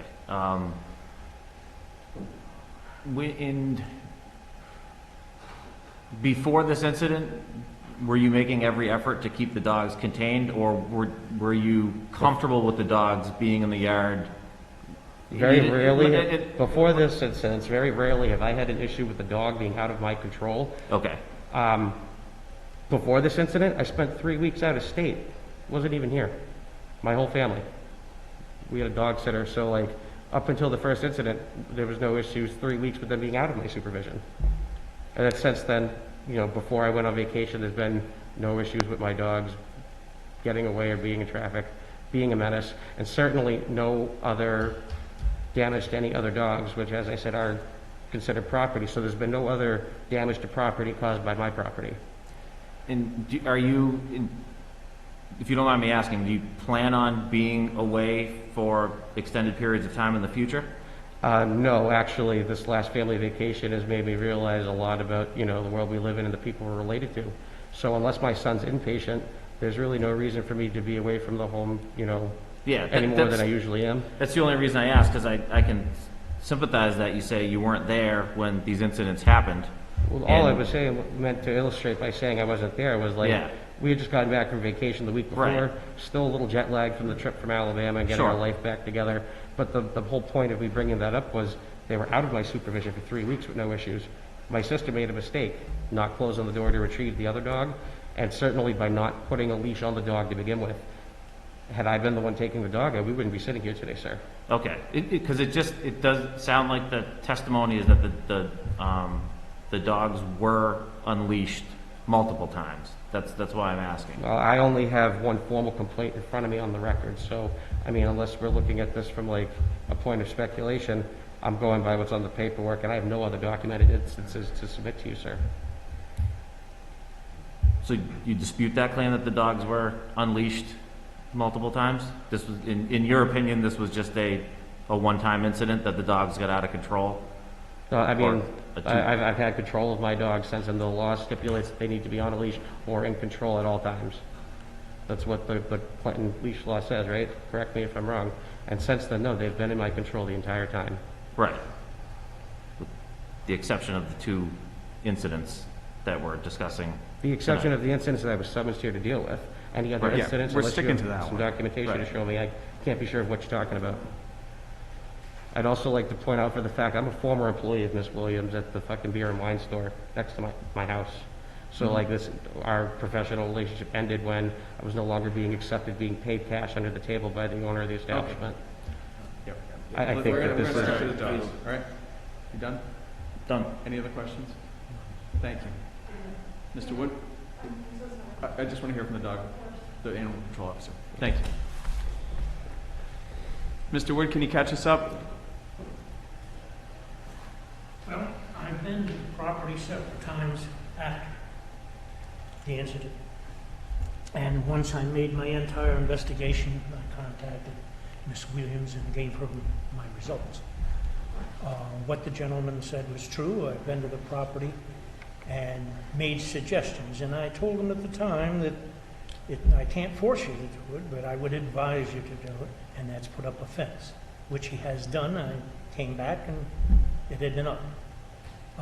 I even made some suggestions, since it was soft earth, that he put flagstones down so that they can't dig under. All dogs dig. And they're close to the ground, they're more likely to dig, in my observations. He has been proactive, and I've checked on that, and I told him that when he does get the chain link fence in, whenever, that he contacted me so I can inspect that. Other than that, pretty much everything he said is what transpired. Do you have any recommendations? Actually, on the fencing or in general? Well, it's my I understanding. gave him my suggestions on the fence. As far as declaring the dog a nuisance or dangerous, Well, like he said, I don't have, well, he didn't say this, I'm saying it. He had no previous charges or even getting me telephone calls having to do with the contact of the dogs before this incident. Note that the dogs went after the dog, not a person. I watched that video about a dozen times. But I can understand Miss Williams' position having to do with the fact that you have two pit bulls running at you and you don't know which of them. And in her place, I would make the conclusion that they weren't coming for my dog. One thinks of self first. questions? And, I mean, yeah, obviously if it attacks a human or a child, much bigger deal, but it's still, I don't think it makes it that much of a lesser deal if the dog is aggressively attacking another dog. My only question is, do you, I could be way off here, but do you think it would be reasonable to ask for some sort of training or rehabilitation of the dog, or? Yes. It would be reasonable? Otherwise, should an accident happen before, we'll have the same problem. Okay. But this is something that he can train them for too. Okay. And whatever the training they get from outside, he has to reinforce. Otherwise, a week or two, that training's gone. Okay. Dogs need constant reminding. Something to note, that fence they have, the back door goes into it, not the front door. So they have an avenue without coming outside to get into that pen. To get into the backyard with the fence? Well, it just minimizes them getting Sure. outside that pen. Right, right. Any other questions? Thank you, Mr. Wood.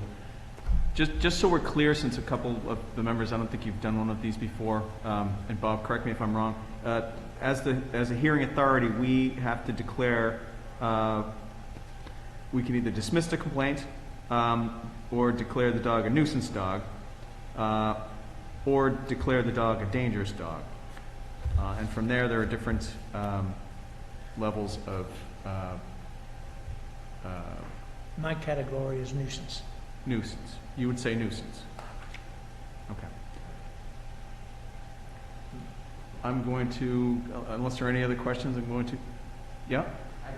Sorry, I didn't know you had a chance to speak. I did also want to say that I have also taken the dog officer's consideration about the flagstone or pavers where I amended the existing fence. Okay. I did take that into consideration, and I have put implemented stones that, if they take, they're not going anywhere.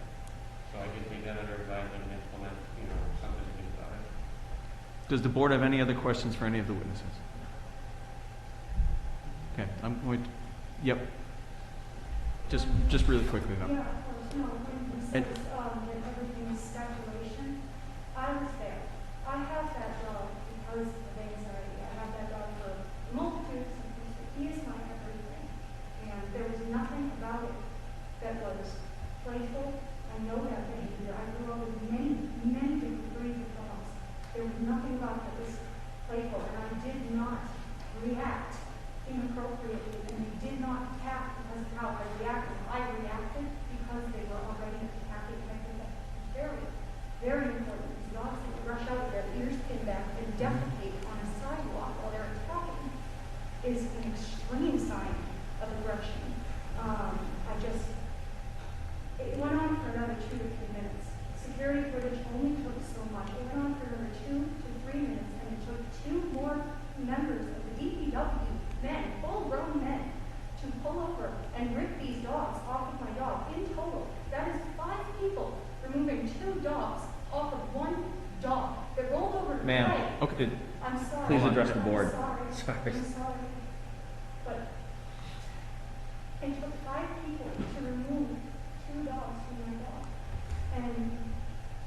lot for 2 pit bulls when the sister wouldn't even reach her own hands in there to pull them off. That says massive things about what kind of dogs those 2 specific dogs are. I am not making this a breed fight. I am making this an aggravation, aggressive dog temperament argument, not breed. So I want to know that. Sure. Thank you. Mr. Chair, if Please. Can I ask a question for the dog officer? If there was a repeat offense for this, if this happened again, even if it was just attacking another dog, would that elevate from nuisance to dangerous? Yes. Okay. And would that warrant removal at that time, in your opinion? Yes. Okay. No more questions. So we'll close the hearing and then do deliberations, or how does that work, Bob? Yeah, you can close the testimony portion of the hearing. Okay, we're going to close the testimony. Thank you for everyone. Thank you. What is the pleasure of the board? Mr. Chairman, if I may, first I want to make a statement. That, in the interest of full disclosure, I'm a dog owner. I've been cited by the dog officer because I let my dog get out and charge a pedestrian and a dog walking down the street. It was my mistake, my fault, not the dog's. The dog officer came to my house, served me notice and my dog it did not attack, did not bite, but it's a 200-pound dog, and that would scare a full-grown man, never mind a woman walking her dog. And I apologize for that moment of not supervising my dog and letting him get out. But I understand how it can happen. And I'm making a recommendation that the dog be declared by this board, those 2 dogs be declared a nuisance and subject to removal if there's a repeat incident. Yes. That's my motion. I'll second that motion.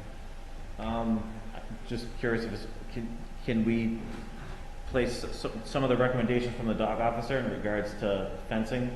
Sure, as long as the fencing is completed to the satisfaction of the dog officer. Right, and I would still be interested in pursuing, I know there's the cost of the training is definitely something that it could be an issue, but I would like to see an effort on the owner to pursue some type of aggressive training. I'm sure the dog officer may have some experience or some recommendations on something. Expand the motion that the dog officer will convey to the dog owner recommendations on how to retrain the dogs. Okay. But the bottom line is, if this motion is approved, if there's another complaint, That's it. that's it. Yep. Okay, thank you for clearing it up. Motion made and seconded. Any discussion? All's in favor? Aye. Opposed? 5-0. Thank you all for coming out. Thank you.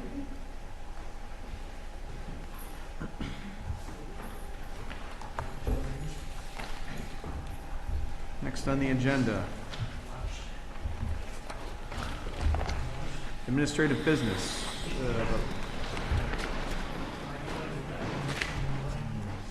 The Week Community Connections banner request.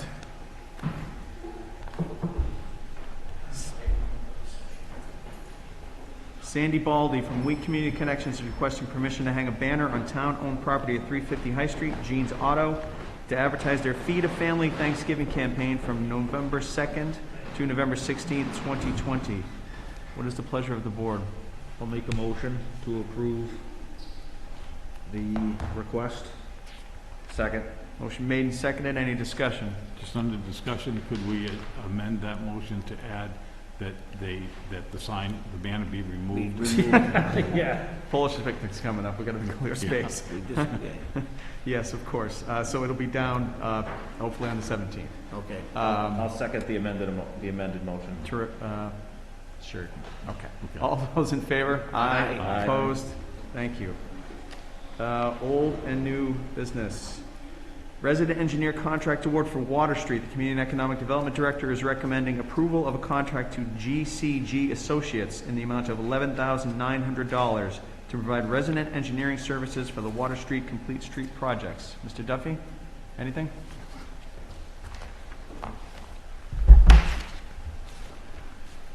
Mr. Chairman, with your permission, I'll remove this mask so I can be heard. Not much to say on this one. This is a resident engineering project oversight for the Water Street project, which is a pretty light-duty project in terms of materials. There's not a lot of quantities to measure, so it's a very light proposal, $11,900. It's a pleasure of the board. So moved, Mr. Chairman. Second. Motion made and seconded to award contract to GCG Associates in the amount of $11,900 for resident engineering services for Water Street Complete Street Project. All's in favor? Aye. Opposed? 5-0. High Street Improvement Project Construction Phase Engineering Contract. Do you want to pick this one up, or you want to? Sure, there's actually two components to the High Street project to discuss. The first is a proposal to enter an agreement with Capital Strategic Solutions, which is a marketing communications firm to serve as liaisons for the High Street project. I think this is a notion that we've discussed numerous times, certainly on the Downtown Steering Committee, and I believe before this committee. In short, this is a very complex job that has the possibility to, for a variety of reasons having to do with weather or found conditions or logistics, to impose a hardship on stakeholders in the downtown. What we're proposing is that we hire a consultant to act as a liaison directly to the stakeholders and also to the community at large. This company, will, for a fee of $50,000, not to exceed $50,000, will set up a web page that will be updated at least weekly. We'll communicate with stakeholders both in person, online, through email blasts with updates on the project, including updates within 48 hours of any change in the project schedule. It will put out email blasts and communicate with local media to put out good words on the project and to elevate its search engine optimization profile. And critically as well, it will operate a hotline where concerned stakeholders in the project can call and register concerns or complaints, and this firm will be charged with logging those complaints, those concerns, following up, and making sure that that responses are delivered. So in short, this, for a fee equal to roughly 1.1% of the project cost, we are hoping to avoid a situation like we experienced 20 years ago, where even though it took 10 years for the infrastructure to fall apart, it took about 10 months for everyone to be exhausted with the project. We think it's critically important that we take on this capacity, which we don't really possess in-house. We really don't have the capacity to do this job as well as it needs to be done. So we're proposing to hire this firm. What's the pleasure of the board? Mr. Chair, I just might add that our local merchants association, Discover Clinton, is also very much in favor of this proposal to increase communication with downtown businesses, because they're looking forward to the upgrades, but they're also nervous of the impact that the upgrades are going to have. So a role like this that's dedicated to communication and preparing people and talking people and easing fears and answering questions, I think is going to be very valuable.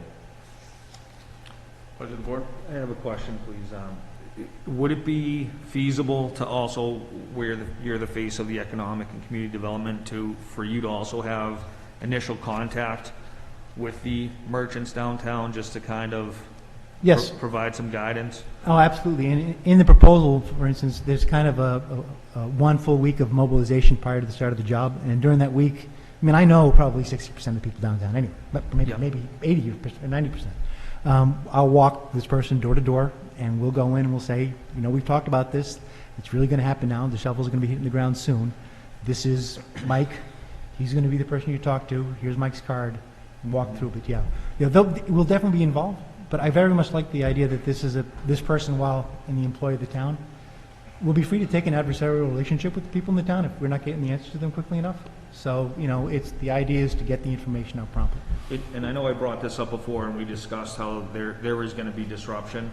I just think that to provide as much of a heads up as possible for people to come up with maybe alternate plans. For instance, if someone has an entrance in the back of their location, maybe trying to develop a way where, even though you might not be able to access from the front, you still can access through the back, and then be able to provide their customers with enough time where they understand what's coming. That's all. So I don't know if a week would be sufficient. You know, the more heads up, the better. So that way, if they need to contact the Board of Health or something to ask if, you know, any amendments would be acceptable, then they have a plan in place when groundbreaking starts. Yes. Yeah. And Obviously, we've we had want, hearings on this. I mean, we've had everybody in. This isn't a surprise to a whole lot of people on High Street, I hope. I mean, we've had multiple- public hearings where everyone came out and looked at the plans, and we've been sharing things with people all along. So while, the specifics are going to be a lot more real than a drawing, I totally understand. But yes, I hope at this point that it's not a complete surprise to anybody. I'm speaking directly to the timeline. Sure. To the timeline, right? Mr. Chair, I just have a question for Mr. Duffy. Is the $50,000 a one-time payment, or is that the amount of money and this person would get paid on like a weekly or monthly basis, or? it's a not-to-exceed fee, so we will be billed periodically, either weekly or monthly. Okay. It is based on a projected 45-week construction schedule. That is the Okay. estimate from the engineer. I can tell you we'll be having our pre-construction meeting with the contractor next week. He believes he can get it done much more quickly. So if it's, it's same with the next contract I'm going to describe to you. There's an allowance that's based on a 45-week construction schedule. Okay, so 45 weeks, and roughly, do you know what the start and end date are? Or if not the actual date, do you know what stages of the construction that this 45 weeks would be? Like, when would he start? Would he start immediately? Like, what, or would he start? We'll find out on Thursday. Okay, I'm sorry, what's on Thursday? Next Thursday, when we have the pre-construction here. Okay. One of the things the contractor is preparing for us and we'll submit to the town is a proposed schedule of work. Yeah. And we'll take a look at that, and we may have to work with them to see if we can prioritize work in certain areas at certain times, chiefly ideally, as we mentioned before, ideally starting at the north end of town and trying to minimize the impact on business at the south end where they're still using the out-of-doors for as long as possible. And is the contract with that individual person or with the service? For example, if we hire somebody and he doesn't work out, can they send somebody else? Or is the contract only with this one, we're stuck with this one person? It's a 2.5-person firm, so yeah, we're with them. But it's our standard consultant contract, which, like every contract in Massachusetts, has to include criteria for dismissal for cause. So if it doesn't work out, we'll have the ability to terminate the relationship under contract. Okay. All right. I would make a motion that we approve the amount not to exceed $50,000 for the approval of a contract with Capital Strategic Solutions to provide community outreach support services for the downtown infrastructure project. Second. Motion made and seconded. Any discussion? Under discussion, I was impressed with the proposal, and especially some of the references and some of the communities that they've worked in before have used this as a template for a more permanent communication strategy. So Yeah. I think it'd be something, it's always good to have some pros in here. So hopefully they can show us some new tricks and some easy ways to get word out to the people, not just about High Street, but all the good things we're doing here. So looking forward to getting this started. Thank you for doing it. Any other discussion? All's in favor? Aye. Opposed? 5-0. Thank you. Finally, the third agreement to discuss is an amendment to our contract with Beta Group, who's the project engineer for the downtown project. Our agreement in place now goes through the end of bidding, which is where we are. We now need to enter into an agreement for resident engineering services and contract administration for the project itself.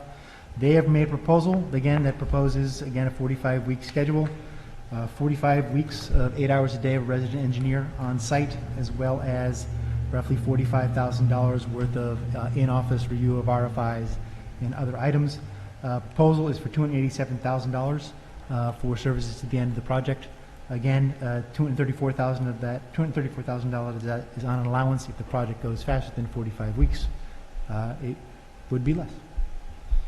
What's the pleasure of the board? Motion to authorize the contract, Mr. Chairman. I'll second. Motion made and seconded. Any discussion? Hearing none, all those in favor? Aye. Aye. Opposed? 5-0. Is that all we have for you, Phil? Thank you. Thank you. Bear with me. Mass Rail Trails, thank you, Mr. Bosno. The town of Clinton was awarded a grant for the purchase of railroad property to create a rail trail in Clinton, and I think this is just to authorize Mr. Ward to sign this. Separate grant. There'll be a portion to the town, a portion to the Greenway Trust. So this is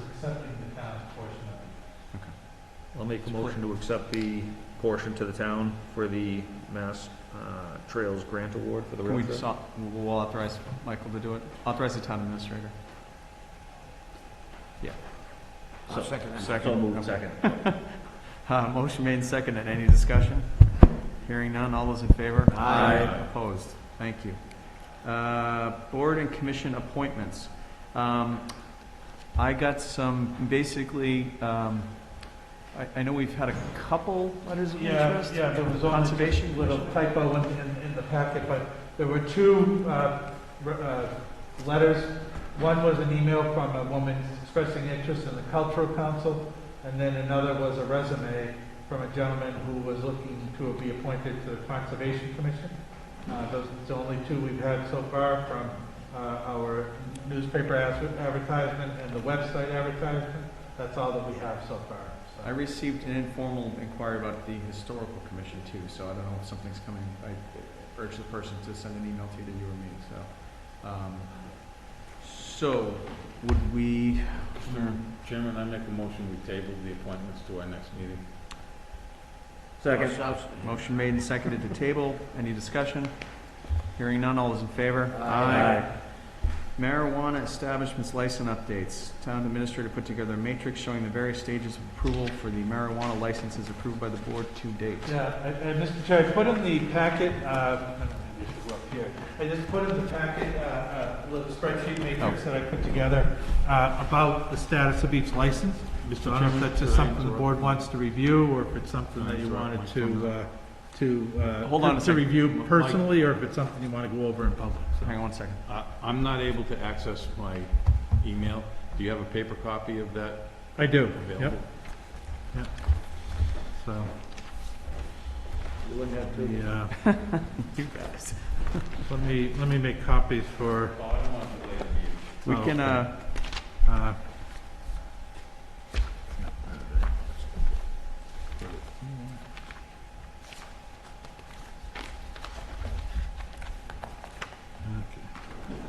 printed a copy. Where is it?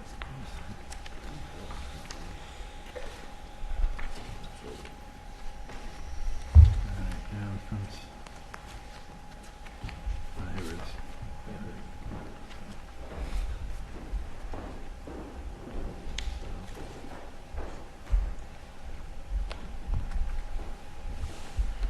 Thank you, Mr. Chairman. So there were 8 licenses. They're in various stages of development. There's only one at this point that's in production, which is the Liberty Compassion on Brook Street. They are growing right now. However, they're awaiting test results from the state as to whether or not the material is good enough to sell. So they haven't made any sales as of right now, but they're in production. But they're the only ones at this point. There are 2 others that have received building permits that are building out their space, but the others are either going through the permitting process of planning zoning or CCC, the Cannabis Control, and then the most recent one that we're in negotiations with, the Hubcraft that the board approved. They're looking to have a host community agreement for the next meeting on the 16th. So they're just starting out. There is one applicant whose location has no longer available to them, so they're actually kind of withdrawn their permitting application from the planning board. So that one is really in limbo. So there are only 7 active right now, and like I said, they're from HCA negotiation to town permitting boards to state CCC review to actually construction to one that's actually in production. So it's been a long process. So. Any questions from the board? Yes, I do. The applicant that withdrew, are we working with them to find if there might be another space in town that is viable for what they're looking to do, or? Yeah, they haven't reached out to me. I don't know if they've been talking with Mr. Duffy. I know they are looking for other areas because they've kind of mentioned to the permitting office, some other spaces that might work, but they haven't, I believe, made any lease agreements to come forward with any proposals. So the space where they originally were going to be, there is another license going into that space, so Well, that location is being used. They originally wanted 55. But now if I'm- they're out looking for another location, so. I think with the inventory of available commercial and industrial space, that, whatever we can do to help keep them in town versus looking at other communities might be Sure. best interest. Sure. You have a question? No. I just, Sorry. Yes. I'm just curious, Phil, have you talked to them? This company that Mike's talking about? We talked about Crabtree? Yeah. Yeah, they've put in a permit for 34 acres, the old farm process. Okay, so they're still looking in town. Have they indicated, are they looking elsewhere out of town? Did they indicate that they're looking at other places, or just in your opinion, do you think that they? I personally haven't spoken for a while. I was in the permitting clerk's office and saw the, Okay. Do you think you could? Which building are they looking at? Quantum Plastics. Which 1894, the next to CES, just north of CES. The old Dawn Industries. Across from you? Was that the people that backed out the last minute? Yeah. Yeah, they backed out on the purchase of the property, yeah. Because they were supposed to carry on the old section, they never did. They backed out of the deal. I think that, the more proactive we can be, Yeah. Phil, would you mind just giving them a phone call and catching up with them, seeing where they're at? Thank you. Any other questions? On a semi-related note, immediately prior to the meeting, I got a report of a report that some people, of course, on Facebook were concerned with an odor issue. We take these things very seriously, but again, we can't act on these if you do it in a private group or a secret chat or anything. We all have emails. Mike has a phone number. I'm on Facebook. I just don't go looking for trouble anymore. So I'm easy enough to find. It usually does a pretty good job of finding me. So if there is a smell problem, we're all new at this, and that's very much built into the permitting process. Like, that's not allowed. So if you don't tell us, we don't know. And if it's happening, we want to know. So please contact one of us or the Board of Health if there is, in fact, an issue with any of these facilities now or in the future. Mr. Chair, just one question from Mr. Ward. Are we, so you mentioned the marijuana businesses, they're at several different levels. One is in production, not selling yet. Do you know offhand if the town is the bottleneck for any of those businesses, Clinton, or is it mostly with like the cannabis board and other outside agencies where if they're stuck at any stage? On the rest of them? Yeah. There are a couple that are in the planning board phase that are in the permitting process. Okay. So they've all, except the last one, which will be for the next board meeting, they've gone through the selectmen phase. Yeah. But there are several that are in the planning board permitting phase. Okay. All right, thank you. Yep. Anything else on this? No. Thank you. Next up, proposal for transition advisory subcommittee on Fuller Field. This is Mr. Conley's. Mr. Chairman, thank you. The reason I asked to put this on the agenda is as a suggestion that per board policy, we've adopted a policy of appointing the Parks and Recreation Commission members to fill the seats of the Fuller Field Commission unless or until the legislation is approved, which is expected sometime in December. And I thought, given the change in makeup of the Parks and Recreation Commission with mostly new members and the general transition, I thought it would be helpful and I'm volunteering myself, and I'd like to volunteer Selectman Kobus to advise them on their dual function between now and December, and to try to convey to them the direction and expectation that had been developed over the last 25 years at Fuller Field, and help to get that implemented in their strategic planning and to help make sure that Fuller Field doesn't get lost in the transitional process. And all the good work that has been done down there. That's the intent of me making this suggestion. And I'd make it a motion, at least for discussion purposes. Motion made. Well, okay, yeah, second. Second.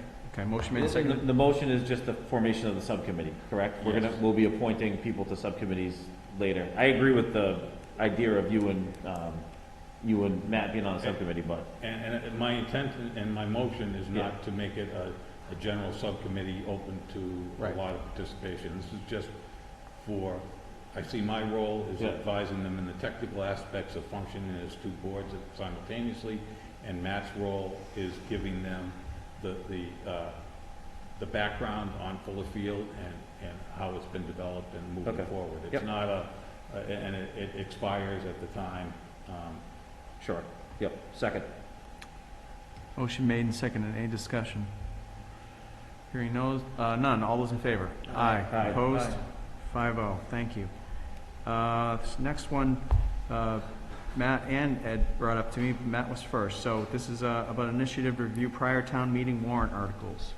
Absolutely. So basically, with the way that the town's budget has increased dramatically over the last 10, 15 years, it's more of oversight over processes that involve purchases and projects.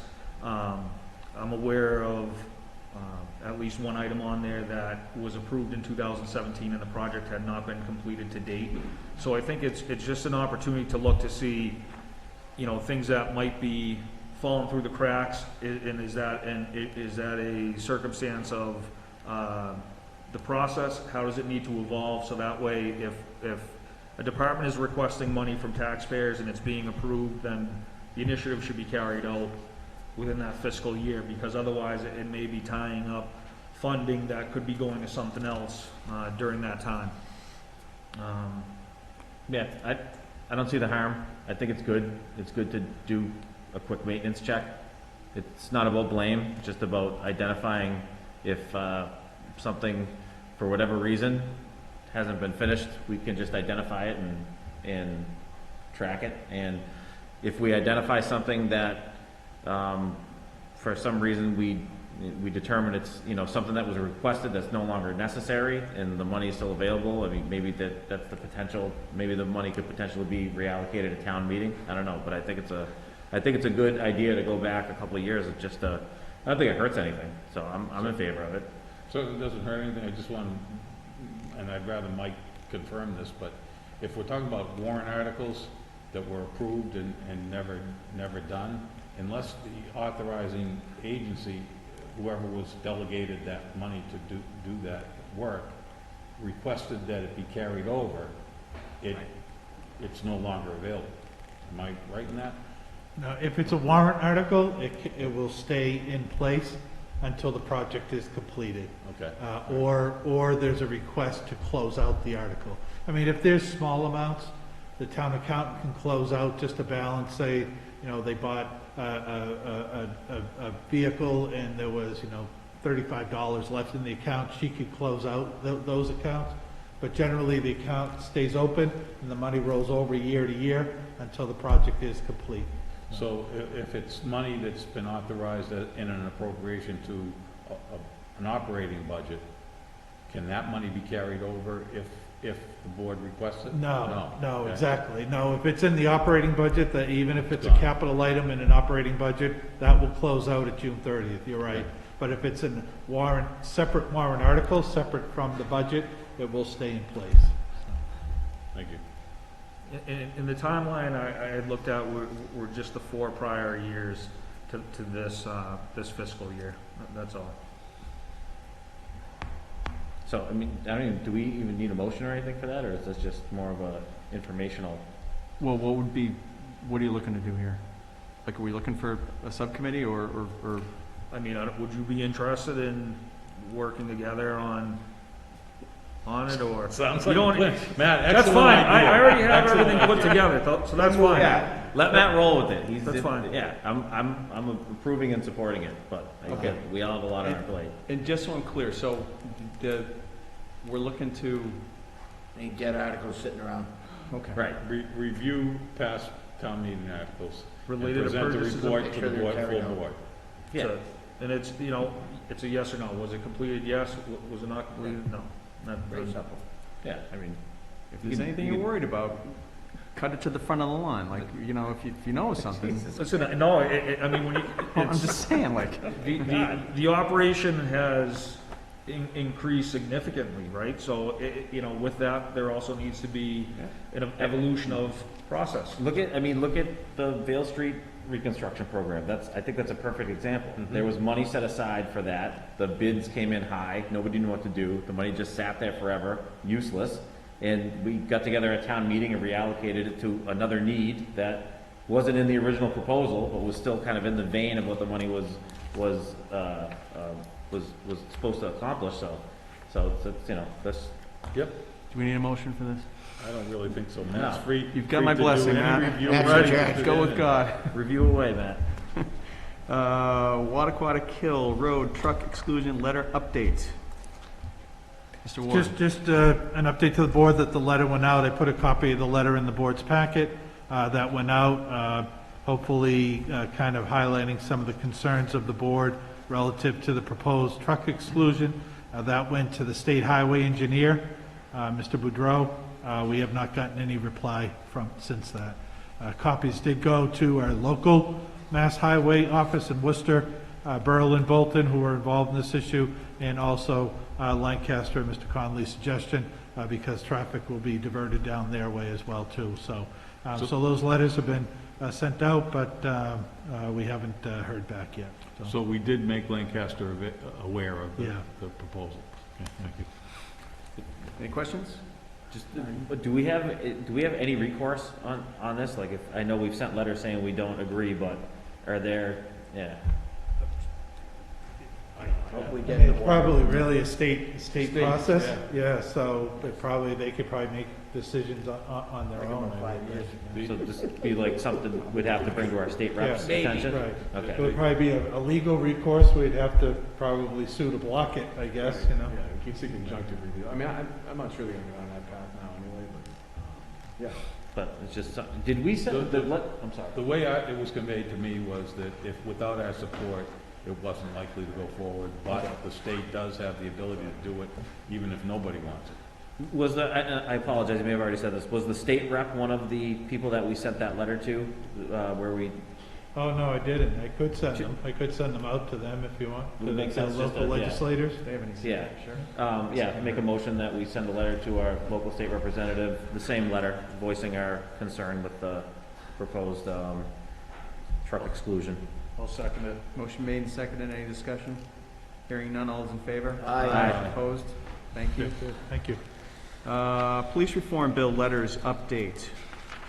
And again, the same, the board had mentioned, had discussed, I mean, at the last meeting, about a position on the police reform legislation. We did send them to local legislators and one to the MMA. The Senator Tran from Fitchburg did reply with his position on the legislation. We did get a confirmation from Senator Chandler's office, and I think that was it. Yeah, I think that was it. So we did, get those out, and the bill is still in committee, in conference committee. It was passed by the House and Senate, but they're different versions, so it's still in conference committee. And again, just having the board stress that they really need to bring all the parties together and try to work this out. Any questions? Thank you. Goals and objectives discussion. Mr. Chair? Please. Question, have people submitted to you their? This happens every year, no. Indication on what subcommittee they? Subcommittees, yeah. They have? Yeah, I was gonna get to that during committee reports. I mean, basically, we can cover that now if you want. Well, no, I was just gonna say, because I haven't, but you probably just assumed the ones that I'm gonna be on. I didn't know. Basically, the way I did it was I asked, I mean, and if you want to jump on anything. Informal poll seemed like people wanted to stay pat, so I just had to slot in Okay. Mike Jaconski's seats. So Okay, fair Matt enough. and I spoke about that and some ones he No. wanted. I moved some things around. Okay. And I sent it out. I finally typed it up and sent it out later this afternoon. So it's not in the packet, but Yeah, I didn't get it, basically get it printed out, but I can send that around to the board members. yeah, it's Matt's would be taking my spot on the employee personnel evaluation with you. And also getting downtown steering, sidewalk snow removal, and solid waste if you want it. And then I would be taking Mike's spot on government affairs. We're also appointing Joe Notaro, who expressed some interest to Mr. DeBoe, onto the government affairs. That still leaves Christmas lighting, and again, I get these mixed up. I think he's on surplus property, not tax title. So Yeah, one is, Jaconski. yeah, right there. I'll vote the surplus property You're too. still on that one, okay, yep. Yeah. So I don't know if we can ask Mike if he'd be interested in still doing Christmas lighting, or if that's something that since the downtown project was passed, I don't know the scope of that subcommittee and what they do. Yeah, I'm sure Mr. Jaconski would probably still be interested, but so I could reach out and ask him. I mean, the downtown steering committee was kind of overseeing Right. a lot of projects, so if they wanted to take that on, I'm sure that's something that they would be open to, because I know the downtown lighting committee has changed quite a bit in the last couple of years with the members from Parks and Rec and different members that were on it that have kind of left service or gone on to other things. So you could either have the downtown steering committee take it over, and ask Mr. Jaconski to serve on that, so, they're on the lighting committee for that, or just keep it the way it is, so whatever. I'll reach out to him. Okay. Goals and objectives? Mr. Chairman? Yes. I just want to point out the first item on this list, surplus town property is listed as government affairs. That is interesting. Yeah, I'm not volunteering for that. Okay. I think Mr. Busno had that All right. under. Do we want to go there's through and close out any of these? I mean, we,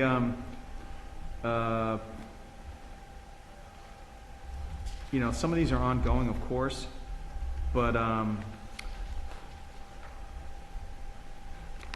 guess, how does the board feel about these? I mean, are one's working, one's not working? Do we need to shift focus, or do we want to add things? One of them's waiting for the HR manager, Right. which And- should be coming soon. I and- sat in on an interview on that last week, and I think we're getting close. We're in discussions with the final candidate right now, so we just Terrific. I was hoping to have a name tonight, but we're still in negotiations, so we didn't want to announce anything tonight until we wrap that up, so. All right. Mr. Chair, I know I said this last week, or last meeting, I just didn't have the time. Because we had discussed doing the goals and objectives in a slightly different. Yes. Right, so I'll take that on for the next meeting, to put together a new template and fit in these goals and objectives, and if I can think of any other ones, I'll put them in there. And like we talked about, short-term, medium-term, long-term. I've got a couple too, so I'll send Okay. those to you, and we'll talk offline. So we'll move that, if that's okay with everybody. We'll table that one for a bit. Committee reports. Can I just, Of course. throw one thing out there under Yep. for the subcommittees?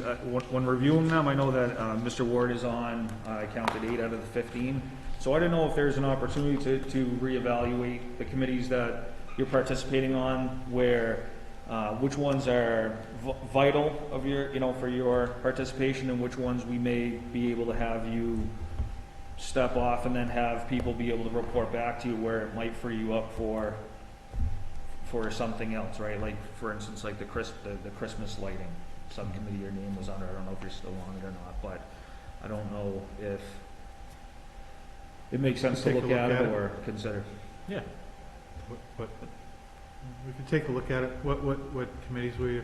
I was just throwing it. Just in I was just general? throwing it out there for yourself. general? If there were any Sure. that you thought, I know there's ones with like the town surplus property, which Right. I would be vital, but I didn't know if there were any on there that you might be able to free yourself up from. Sure. and That's all. Just discussion. I think he's essential on the Government Affairs Subcommittee. So I And I wouldn't think mind it's, seeing I know just from my experience, he's, listed on marketing communication, but it's more of an ad hoc kind of, Right. you Or know. as a liaison. and Yeah, if we getting need informa- somebody- Hoping that information can come through the office so I can keep the board informed. I know what you're saying, so let's try and make sure that if that's the role, that maybe he doesn't, he's freed up to come in only when needed. Exactly. Let's take a look at that. Thank you, That's- Matt. Certainly can take a look at it. It's just, big thing is just the communication of knowing what's happening. Right. So if I'm asked or things are going in a direction that I'm aware of where we're heading, that's all. Yeah. Cable committee is meeting tomorrow. Tomorrow, Is that right? right? Tomorrow at 6, so. That's we'll be a Zoom meeting, doing right? that remotely, I hope, yes. Yeah. Yep. Okay. And, we're very close on the contract, I think. And, we'll be reviewing, getting an update on the, director applicants. So, more to come on that. Any other committee reports? Mr. Chairman, I'd just like to let you know, let the board know, approximately about a week ago, myself, Mr. Kittredge, with the law firm in Worcester, okay, right, and with the auctioneer, I was on the phone for over half an hour with him. A couple of the pieces of property up on Lindbergh Street, we can't sell because they never really took it. The other properties we can sell, so let's get going. Okay. We have to have it done this year. We got a lot more coming up this spring. So as of right now, I'm hoping to have it either the end of October or November.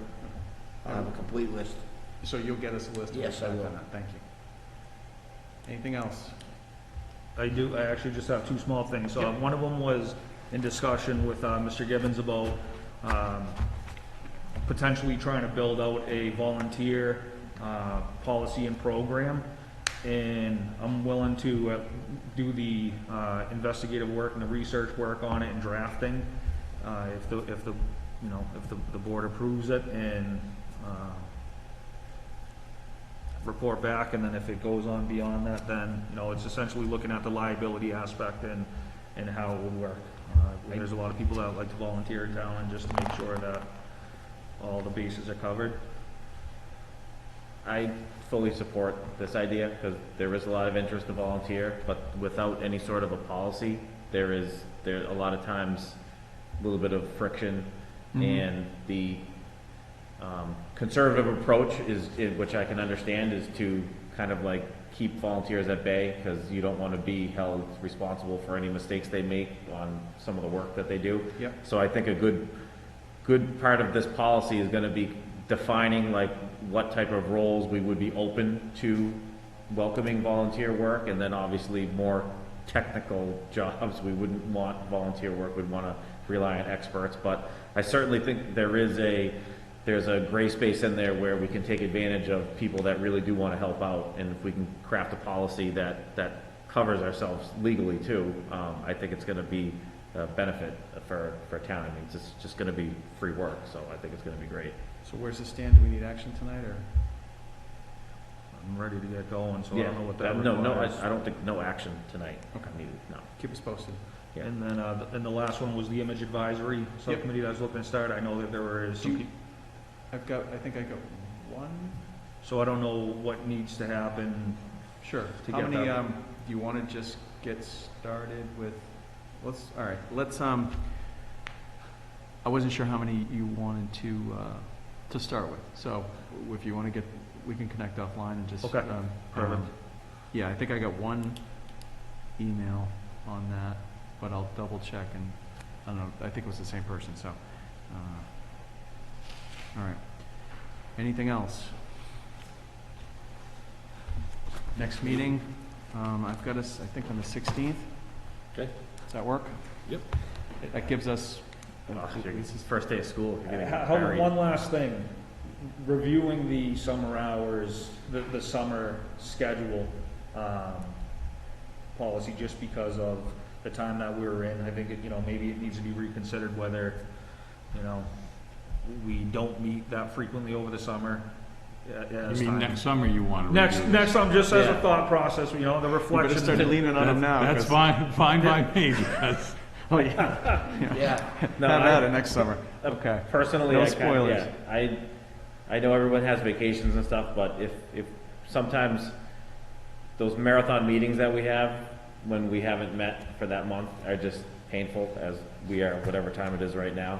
So if we can find a way, we talk about it next summer, but like, of having, As long as you wait till next summer to figure it out. yeah. Let's get through the winter. The 16th work? Fine. Fine. I will accept a motion to adjourn. Motion to adjourn. Second. Any discussion? Hearing none. All those in favor? Aye. Opposed? Thank you. Good night. Thank you. And we do have some paperwork Thank you, for Mr. Chairman. signature. People that wanted the Conservation Commission, right, on the whole black thing.